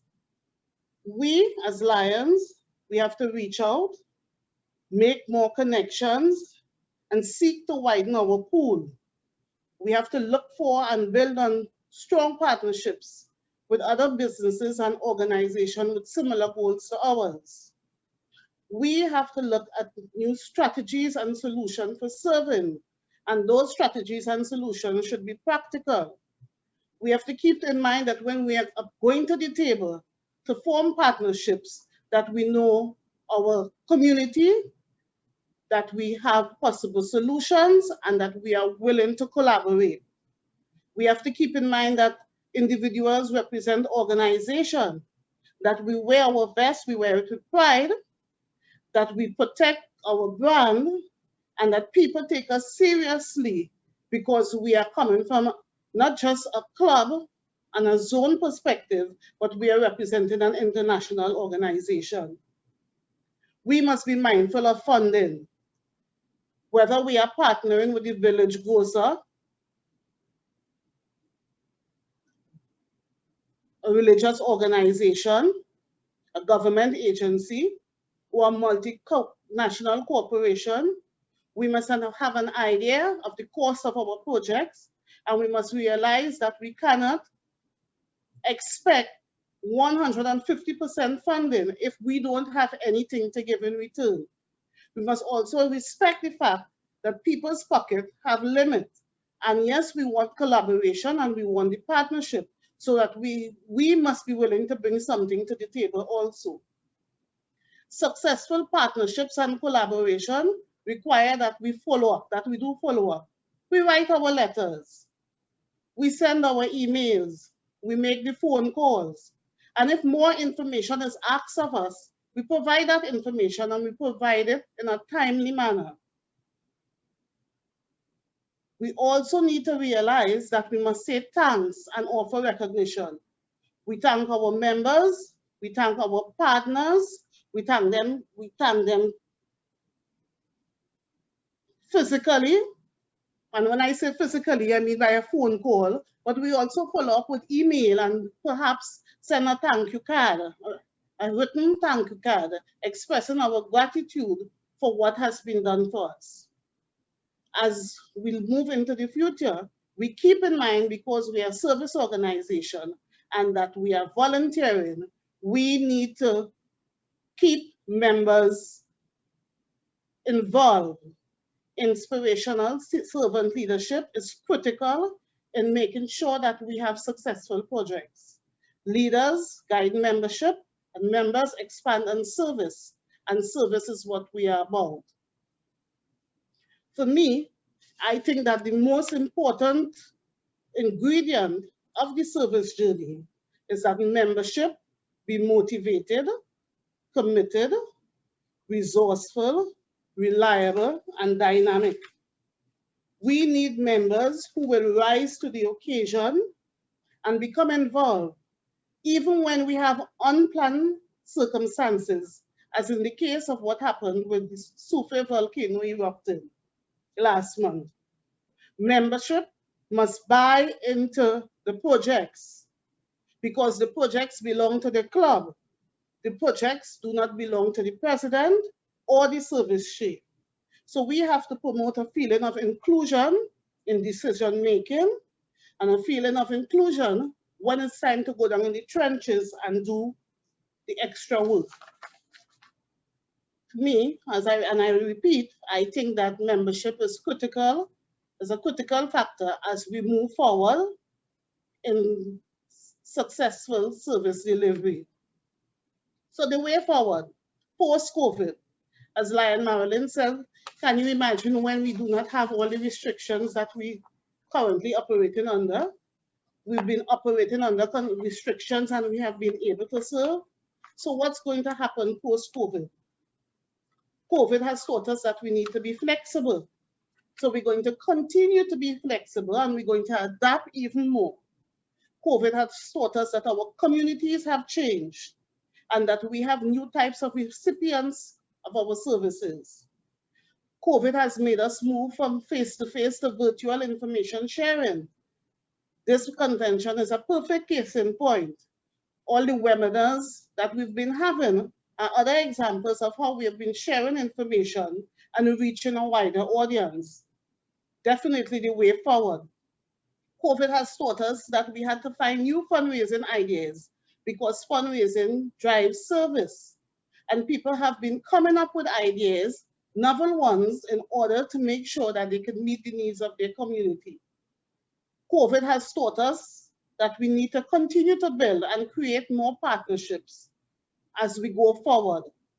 No club is an island, no man is an island, no zone is an island. And if we collaborate and work together, we can do even more. And then there's the role of social media. In the absence of us being face-to-face with one another, we need to use all the platforms available on social media to tell our story, to engage our audience, to share our successes, and in some instances, to allow people to reach out to us. My club is San Fernando Lions. We have an active Facebook page. And we have had many instances when people reach out asking for assistance via that medium. And we have responded and we have tried to help.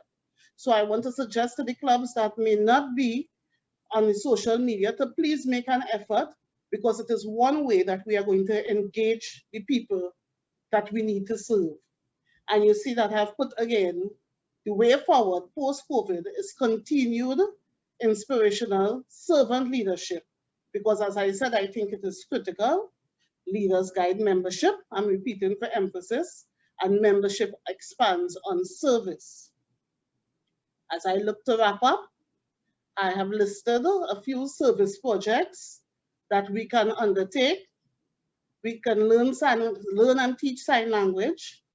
We could choose to deliver, drop off medical supplies and prescriptions to those who are not mobile. And when I looked at that point, I thought even of our own club members, many of them are not coming out these days, but they need to have their prescription filled and they need to have groceries. And for those of us who are able and who are mobile, I think we should be taking care of our own also. Another suggested project is that we start a food cooperative to serve as a resource for healthy eating. Promote community resources online and online materials from LCI and her partners, such as International Diabetes Federation. There's a wealth of material there. We develop a directory of community resources and services for those who are visually impaired. We coordinate travel arrangements to and from treatments for a family of a child with cancer. And I think this one is also critical, because from dealing with our Just Because Foundation here in Trinidad and Tobago, and they have a specialty unit for children with cancer, they told us that when a child is diagnosed with cancer, in a lot of instances, one parent has to leave their job. And it means reduced income for the family, and they need so much support. So I think that is one project that can certainly happen across the district, because we know of the prevalence of childhood cancer and we know of the added strain it has on the family. And finally, we challenge Lions and their families to add one green habit to their daily lives. One green habit will make a difference in the environment. Of course, there are many, many more suggested projects on the LCI website, and I suggest that you visit them and come up with projects that will work for your club and your community. In closing, I want to say thank you, and I want to remind us that COVID may have changed the way we live and work, but it has not or should not change our passion for serving, because our service is doable. The service is doable, it is impactful, and it can be very, very successful. Thank you. Thank you very, very much, Lisa. We've had 2 presentations with lots of food for thought. And I hope that we're going to be seeing some questions shortly. But I'm going to use the moderator's privilege to ask one question as we start, throwing it out to both presenters. Last night at the opening ceremony, the Prime Minister of Martinique exposed us to the whole issue of partnerships in service. And Lisa did mention it, but would we want to elaborate any more? Because the Prime Minister spoke about joining with other organizations, not just Lionism. And that's something that I find that sometimes we're not anxious to do. Do we have any comments on that as we go forward in this new COVID world?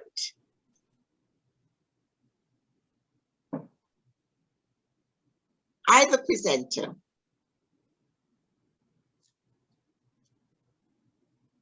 Lion Marilyn, go ahead. I was waiting. I was waiting on you, Lan Lisa. So, Lan, Dr. Bloss, I heard, and interestingly, I had been looking at the questions, you know, while listening to Lan Lisa's presentation.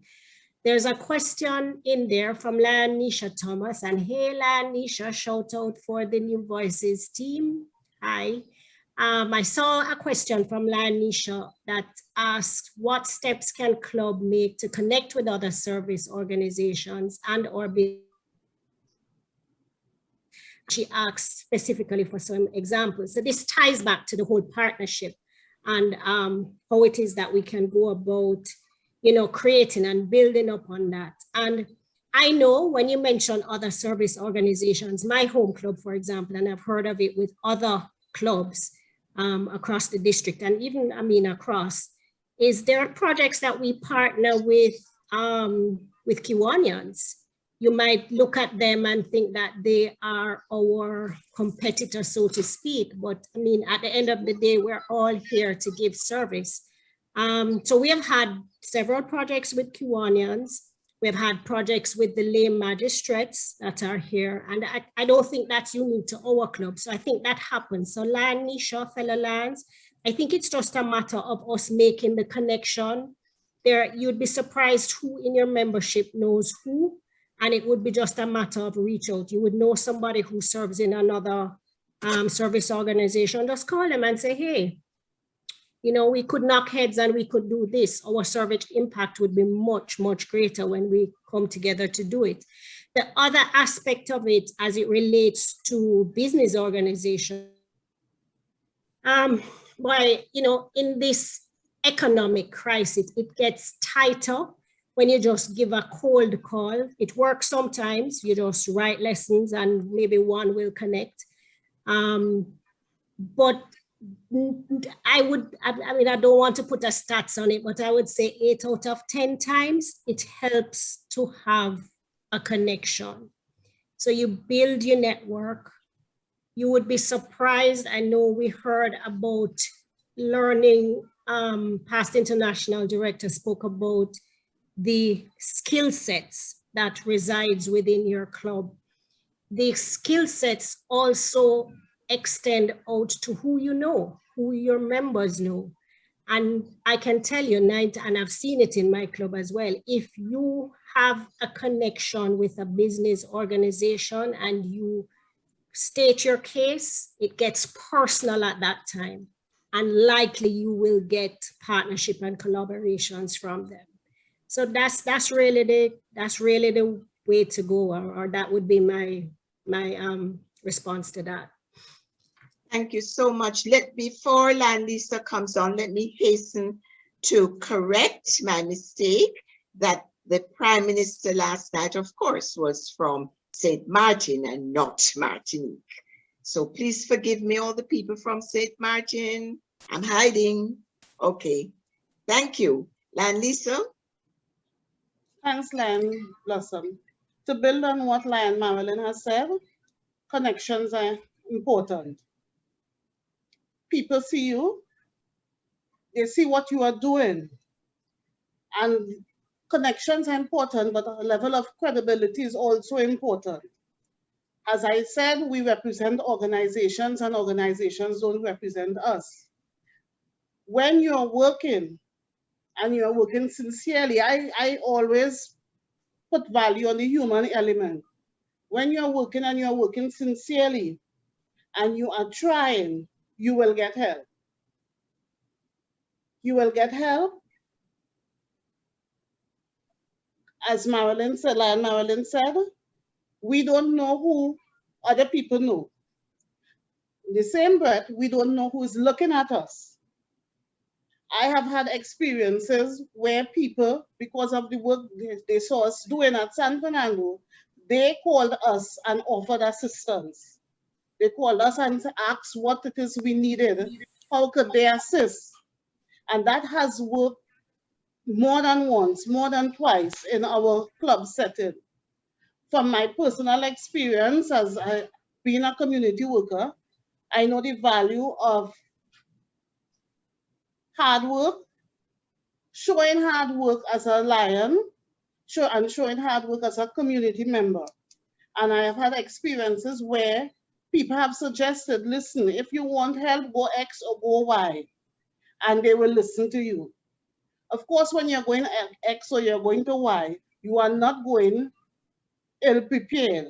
You are doing your homework, you are doing your background checks, and you are going not just as a complainer, but as somebody who is looking to provide solutions and want to be taken seriously.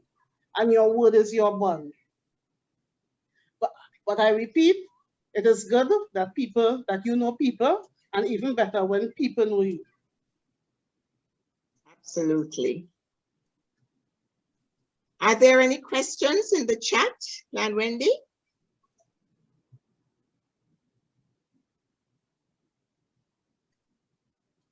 While we look for the other questions in the chat, you may have a question. Sorry? Yes, we have a question from Lion Leslie Ann Modest. Thank you. Go ahead and unmute Lion Leslie Ann.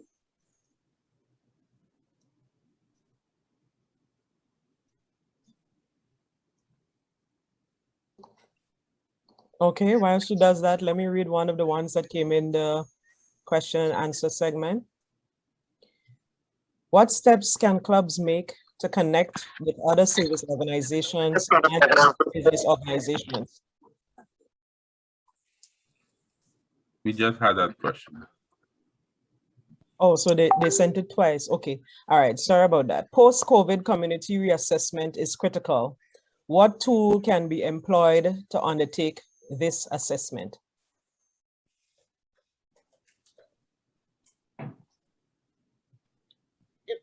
If I can go ahead. Yes, thanks. The question asks for what tool? And I believe that the simple tool of asking, we need to build awareness. We need to build awareness. We have used a model that has worked in the past, and we are going to build on the model. However, we have to realize that because we have new recipients for our service, the approach may be different. When I say that, I mean, we have to think about the fact that the newly, quote unquote, person who may have considered themselves the successful university graduate who was gainfully employed and now finds him or herself unemployed and with limited means, may not want to open up the way they should to ask for help. And we must have enough craft and when we are offering assistance, and we must have enough craft when we are looking to ask questions. We are asking questions, we are probing, because we do not want people in our communities who are depressed and who are afraid to reach out to us. So we must come across, I believe that we should come across with a little more empathy as the previous speaker was talking about. And people must see that level of empathy in us and be willing to come out of their shells and ask for help. We can't do everything for everybody, but we can certainly try with those that are close to us or who are close around us and who may be going through hardship. Another thing that I could add to that is, you know, we have been around a long time and we know the communities within which we operate. And I think over our years of service, most of us have, what do you call it now, like a database, or we have ways and means of connecting with the persons who are out there in the communities. So I think that there's no easy way. It's not like you can, you know, there's no easy way. It's simply a matter of calling, touching base with them, finding out what's happening. They may be able to tell you. It's continual assessment. I mean, even without COVID, each year it's one of the things that we continually assess the needs of the community within which we operate. And if you keep that contact, I mean, a part of the service impact or a part of us is making the, what's the word? You know, you teach a man to fish as opposed to you carry a fish and give him. So you have the database, you keep the connect. So there's a constant dialogue. So you kind of know what the needs are and how they change over the period. So that you can then adjust the way in which you provide service to the community. I think that maybe is one of the best ways to do it. Because there's no easy way to know it, you know. It has to be get down. I think Lisa used the word get down into the tranches, and that's the only way to know. That would be my response. Okay, thanks for that. Please go ahead, Lisa. I'm noticing in the chat that Lion Jemima is talking about proposal writing skills for impactful projects.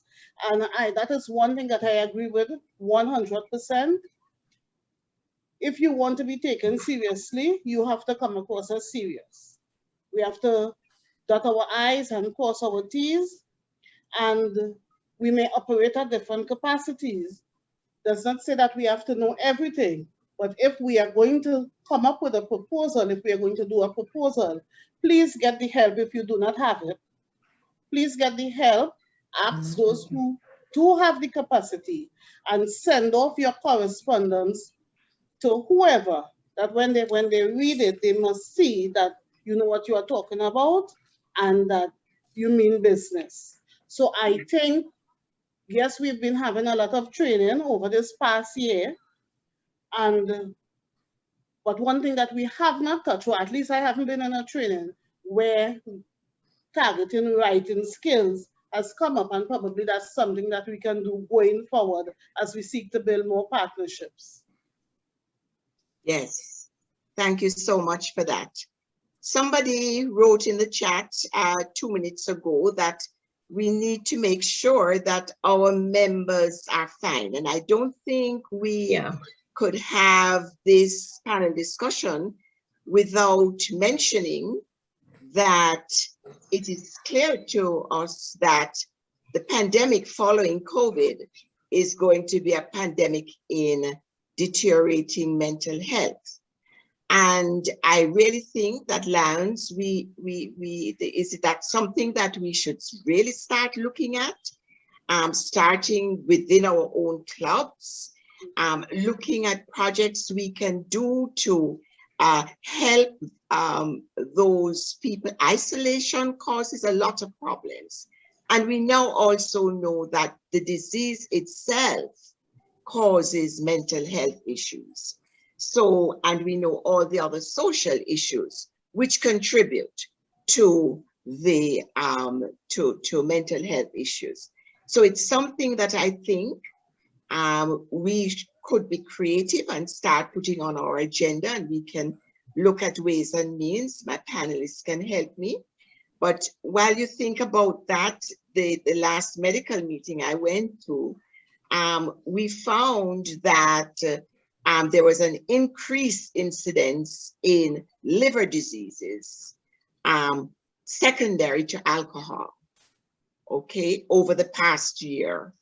So the little old ladies are sipping the brandy and the sherry and so on, and the men are drinking by themselves. So it's something that it's the big elephant in the room, but I certainly would not be comfortable not bringing it into the mix when we talk about things we can do for communities. Any comments? Hello. Yes, thank you. Hello, good evening, everyone. Good evening. Are you hearing me? Yes, we're hearing. Okay. This is Lion Maureen here from the Letter for Lion Club. Lion Lisa, I want to say that it is very ironical that you would have mentioned how our communities have changed. Our communities have indeed changed with the onset of this pandemic. I want to say that the health officials have cautioned us against visits to the older people to protect them from COVID-19. But some of them are dying and remaining undetected for some time because there have been startling revelations coming out of the newspaper.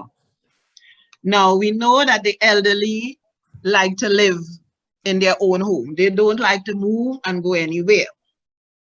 However, what is being said is that people just aren't checking up on their older relatives as they should because of what the health authorities have designated.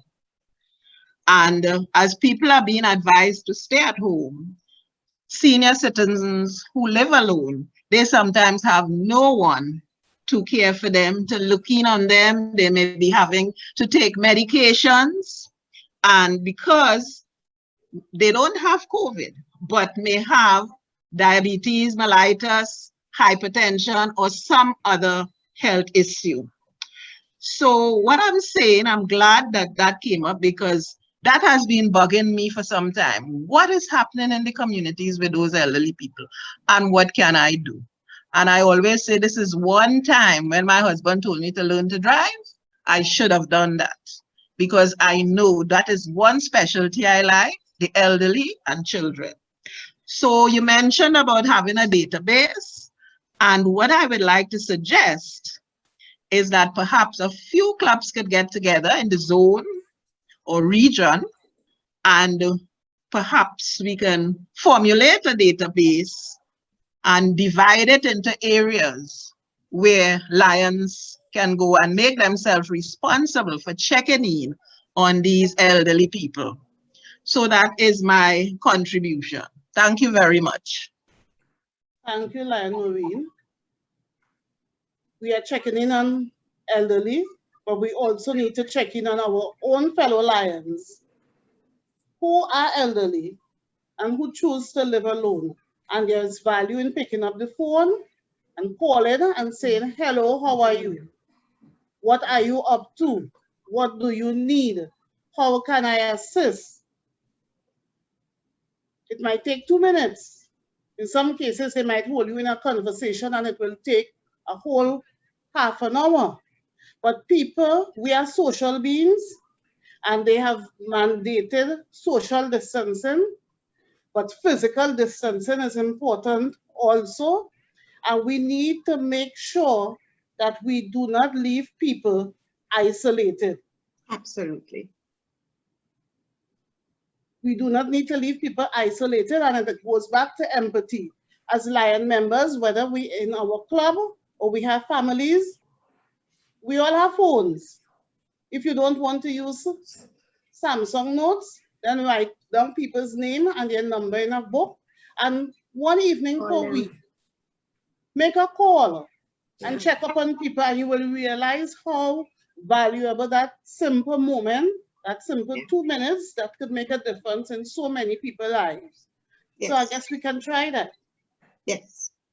Excellent. Yeah, I see Lan Avaloy mentioned in the chat that it's not just the older lands. I mean, the mental health doesn't only affect the older lands, it affects us all. When you move from, I mean, there are some persons who, with work from home mandate that has been going on for the year, really doesn't get much chance to, I mean, yeah, you may go out to the supermarket and you may do this, but in terms of the camaraderie, the friendship, the chatting, it does take a toll, whether you're young or you're old. It does take a toll mentally on all of us. It's hard. It's hard. So as simple as you say, a simple call, a simple, hey, how you doing? How is life? How is everything? It does make a big difference. So I think it's important that all of us take mental health days. I remember when COVID now started and we were home, we were listening to the fact that we could stay in pajamas whole day. Or if you have a meeting, you just dress up this half of your body and the next half of your body, you do anything with it. But now we have come to realize that as time goes by and we into more of this, get up on mornings and try and look pretty. Look pretty for yourself. look pretty for yourself. Yeah. It will build your spirit as you go through the day. Do something different. We are talking about serving others, but we cannot pour from empty cups. So as Lions, we need to do something for ourselves, and we certainly need to take care of our membership, especially those who are more vulnerable. My 2 cents. That's more than 2 cents.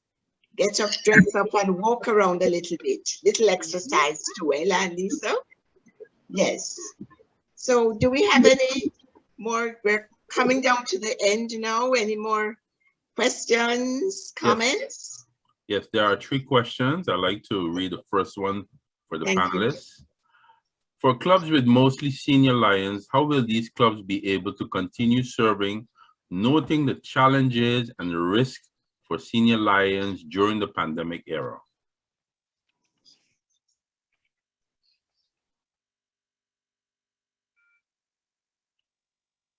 Succession planning is important.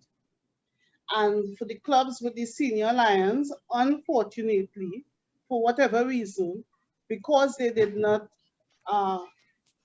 bring in new people over the years, they now find themselves in a situation like you just mentioned. I think that we should look to learn a lesson from that example and look within ourselves and within our clubs to try and build our membership, because change is constant. And the best Lion is going to get old. The best Lion is going to have other commitments, but the work must go on. So my takeaway from your question is that we need to think about succession planning, and we need to look to build and expand our membership. Marilyn, have any comments? Yes, I will. And in addition to that, I'd like to tie in 2 of the questions or another questions, because, and I'll read these questions. It says, good evening, Lions. How can we get our Leos to work together with our Lions Club or Parents Club, or to work with the Leos? With the first question about the aging membership, this is where, you know, the Leos Lions partnership could come in. If you have a Leo club, you're still having your meetings, the older members would still be involved in planning projects and everything, and you get your Leos to go out and do the groundwork if groundwork is needed. If not, I know Lion Lisa went through a number of projects that we can do, which doesn't require the close, you know, you can be able to do them with physical distancing. There is social media. I know our older Lions are not as savvy, but a lot of them are. So there's social media that we can use. There is online programs. So where we can't go out and be physical, we just have to pivot, move it online, and then try and incorporate our Leos and let them be the groundwork, or the you know, the legwork. They do the groundwork for us. Excellent. I think, right. I want to make a small plug here. I was a Leo, and I was a Leo Princeton Leo Club many moons ago. And I have repeatedly said that back then, our Leo advisors were very involved, and we had the opportunity to learn. But I didn't know at the time. In fact, I only found out recently that Leo clubs are really service clubs of the Lions. I didn't know that back then. As I said, I found out that very, very recently. We have to make sure that our Leos feel included in events, included in service projects, included in Lions Club projects and Lions Club as a whole, and not feel as if they are foot soldiers. We should be partnering with them. Yes, they are service project of the Lions Club, but they are partners, and they should be treated as partners. So if you want people to do more, you have to give more. And you certainly have to make them feel worthy of whatever, make them feel worthy, full stop, and you will get more out of them. So that's my 2 cents when it comes to Leo and, and involvement in Lions Club activities. Thanks for that, Lisa. We had 2 other questions. Yes, one was partially answered by Marilyn Anderson already. Okay. We have 1 question left and 1 hand raised. So I'll mention the question. With countries in the region imposing greater restrictions regarding COVID-19, for example, Trinidad and Tobago, how will this negatively impact service projects in your area? Well, at the moment, we have to listen to the law of the land. Whatever money Lions have, individual Lions have, we cannot afford to use it to get stand our bail. So we cannot go out at the moment. We are hoping that when the restrictions are lifted, that we will continue to do what we have been doing. If you take a glance at our service projects over the past year, many clubs have looked around and saw the need for devices for students. Many clubs looked around and saw that hunger was a real thing and that the recipients of the hampers weren't necessarily the people that we've traditionally given hampers to.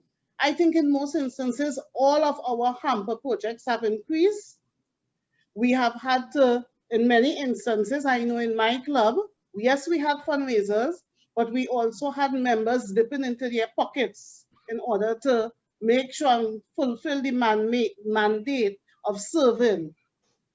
We used to have donation sheets around Christmas time to do our hamper projects, but we weren't outside. So we had one fundraiser and we balanced it off with members' contribution, and we were able to do what we are accustomed doing and even to do some more. So yes, we have to follow the COVID-19 guidelines, but we also have to find creative ways to continue to serve. Relevance is important. And I like to say that before COVID, we used to leave our homes to go to meetings. And now we have our meetings at home. But if we are committed to taking 2 hours out of our week every week for Lions business, then we must know that we have to really extend ourselves where service is concerned. And we are limited, yes, but there are things that we can do, whether it's virtually or when we get back to some semblance of normal, we are going to continue our service projects. Yes, Lanley, so I think we could underscore that at this point we can make use of the technology. Definitely. And we can have seminars, and we can have a whole group of youngsters, oldsters, and tell them something about, say, diabetes or any topic. Yes. So cooking skills. You can have yes, do something. So we can use the technology even though we can't go out. And the technology can be successful. Yes. I was in a meeting earlier this week planning a virtual camp for children with diabetes. Last year the camp was held over 3 days, and this year it's going to happen again. So we are using the technology and we are making a difference. Thank you. Thank you. All right, so we have a hand up. Lion Nisha, you can go with your question. Good night, Lion Lisa, Lion Dr. Blossom, and Lion Marlin. I am Leo Michelle. I am the current Leo president of the St. Martin's Lions Club and the district president. On regards to your question, wait. On regards to your question, Yes, that's one of the challenges of online.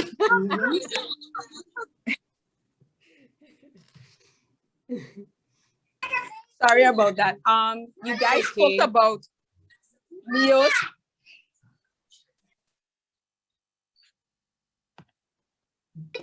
You guys spoke about Leos, and I would just like to add to what you stated. What is the action plans Lions are going to make? Because it's not, I heard you guys say about membership growth, but I feel what will strengthen the Lions organization is by strengthening the Leos. What are the action plans you guys think you should implement to encourage more Leos to be more active in the Lions? And how would you guys also make action plans for Lions to be more open, for Leos to suggest things to maybe improve on both corporations on both sides? Because the Leos do have a lot to offer and may be more creative and can aid in not only improving the Leos, but can also improve the Lions organization in the process. So what would be the action plans you think should be the step forward to retain your Leos? Because I know that there's some Leos that may not continue. So what, as an organization, you're gonna how would you encourage different clubs? Like, for example, the St. Martin's Lions Club empowers both its Leos, that it makes you want to continue in it and feel inclusive. So what are the action plans you would want to implement for other Lions organizations to strengthen the Leos and not make their Leos feel less than? I noticed that you provided the solution right here.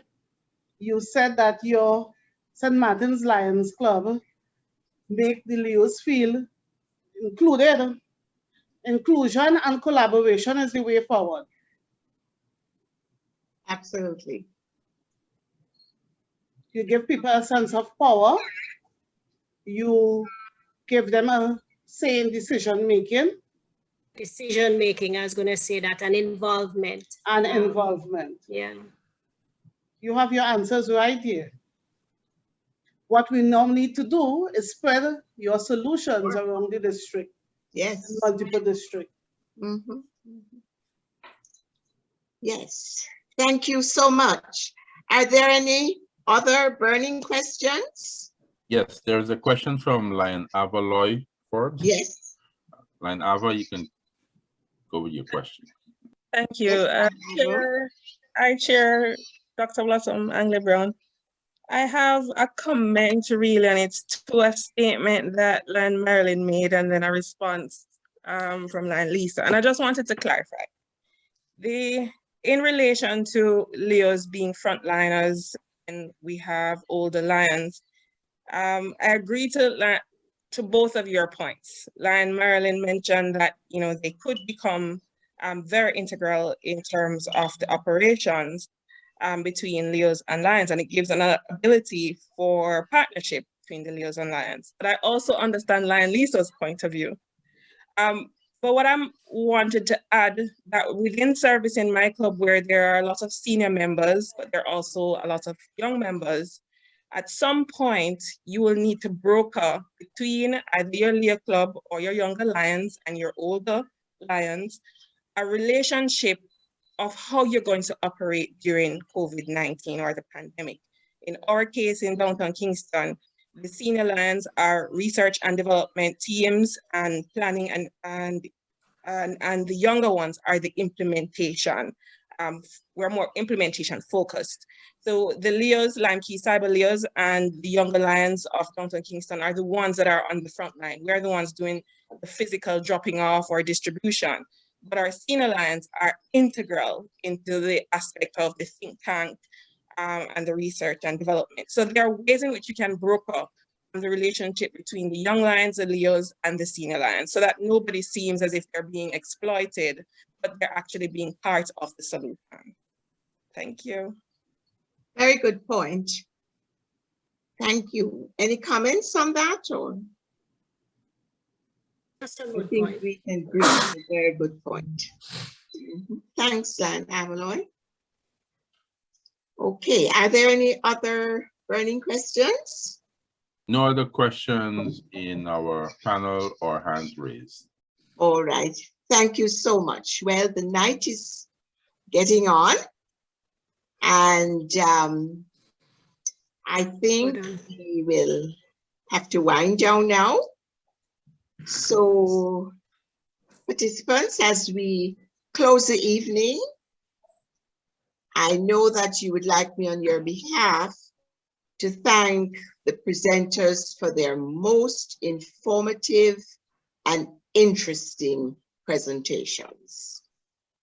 I'm sure that some lands appreciated a bit more all that is involved in the giving of service during a pandemic and beyond. I think we also appreciated that we have to keep the fire within our souls so that others, be it our fellow lions, be it the people we serve, so that they can feel the warmth. If we aren't warm inside, it won't happen. Thank you, the audience, for coming and participating. It has been my pleasure being your moderator. And as you continue to give service without boundaries, building bridges of collaboration through diversity, I wish for you and yours a very good night. Thank you. Good night. Thank you very much, Lion Bloss, and wonderful presentations again coming from our moderator and our two participants, Lions Lisa and Lions Marilyn.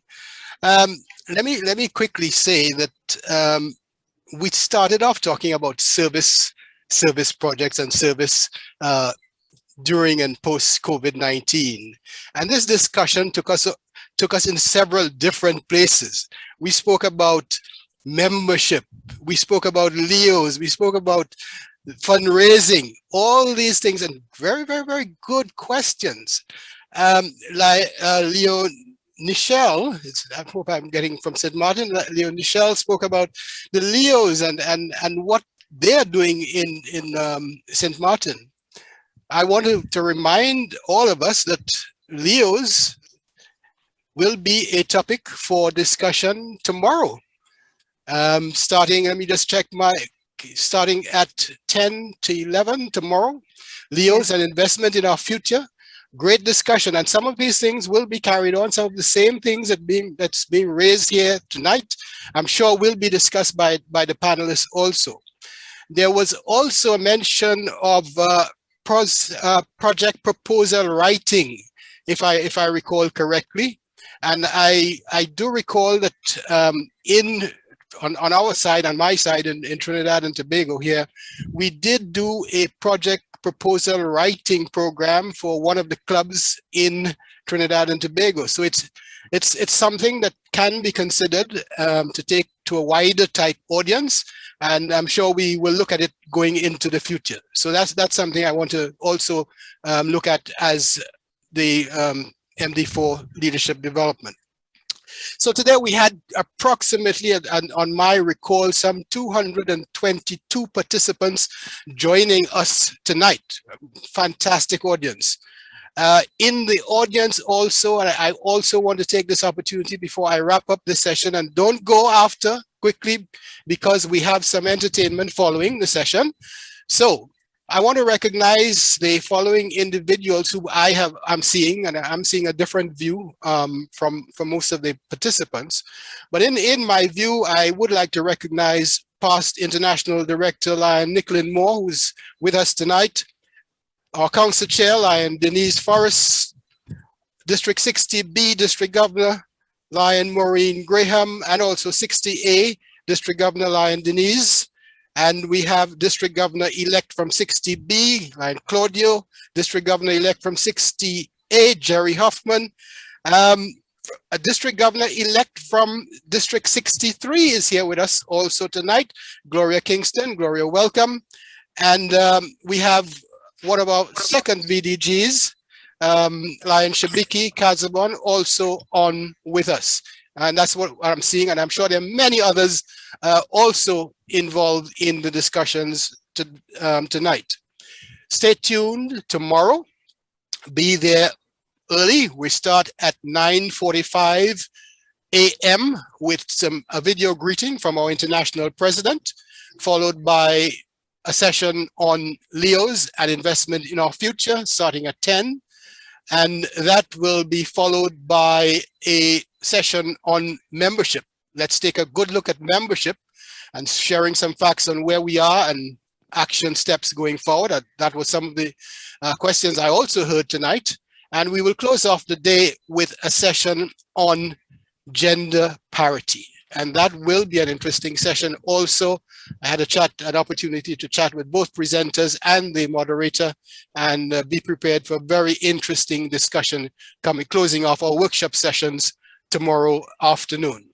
So let me say thank you to everyone who joined us here tonight, all 222 of you. It was a pleasure.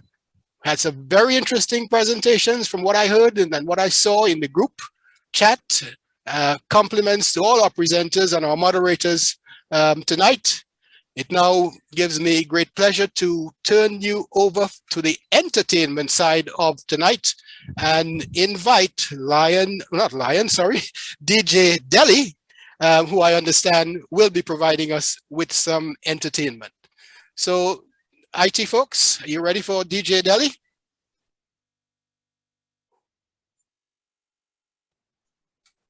Yeah, thank you. Okay, so over to you.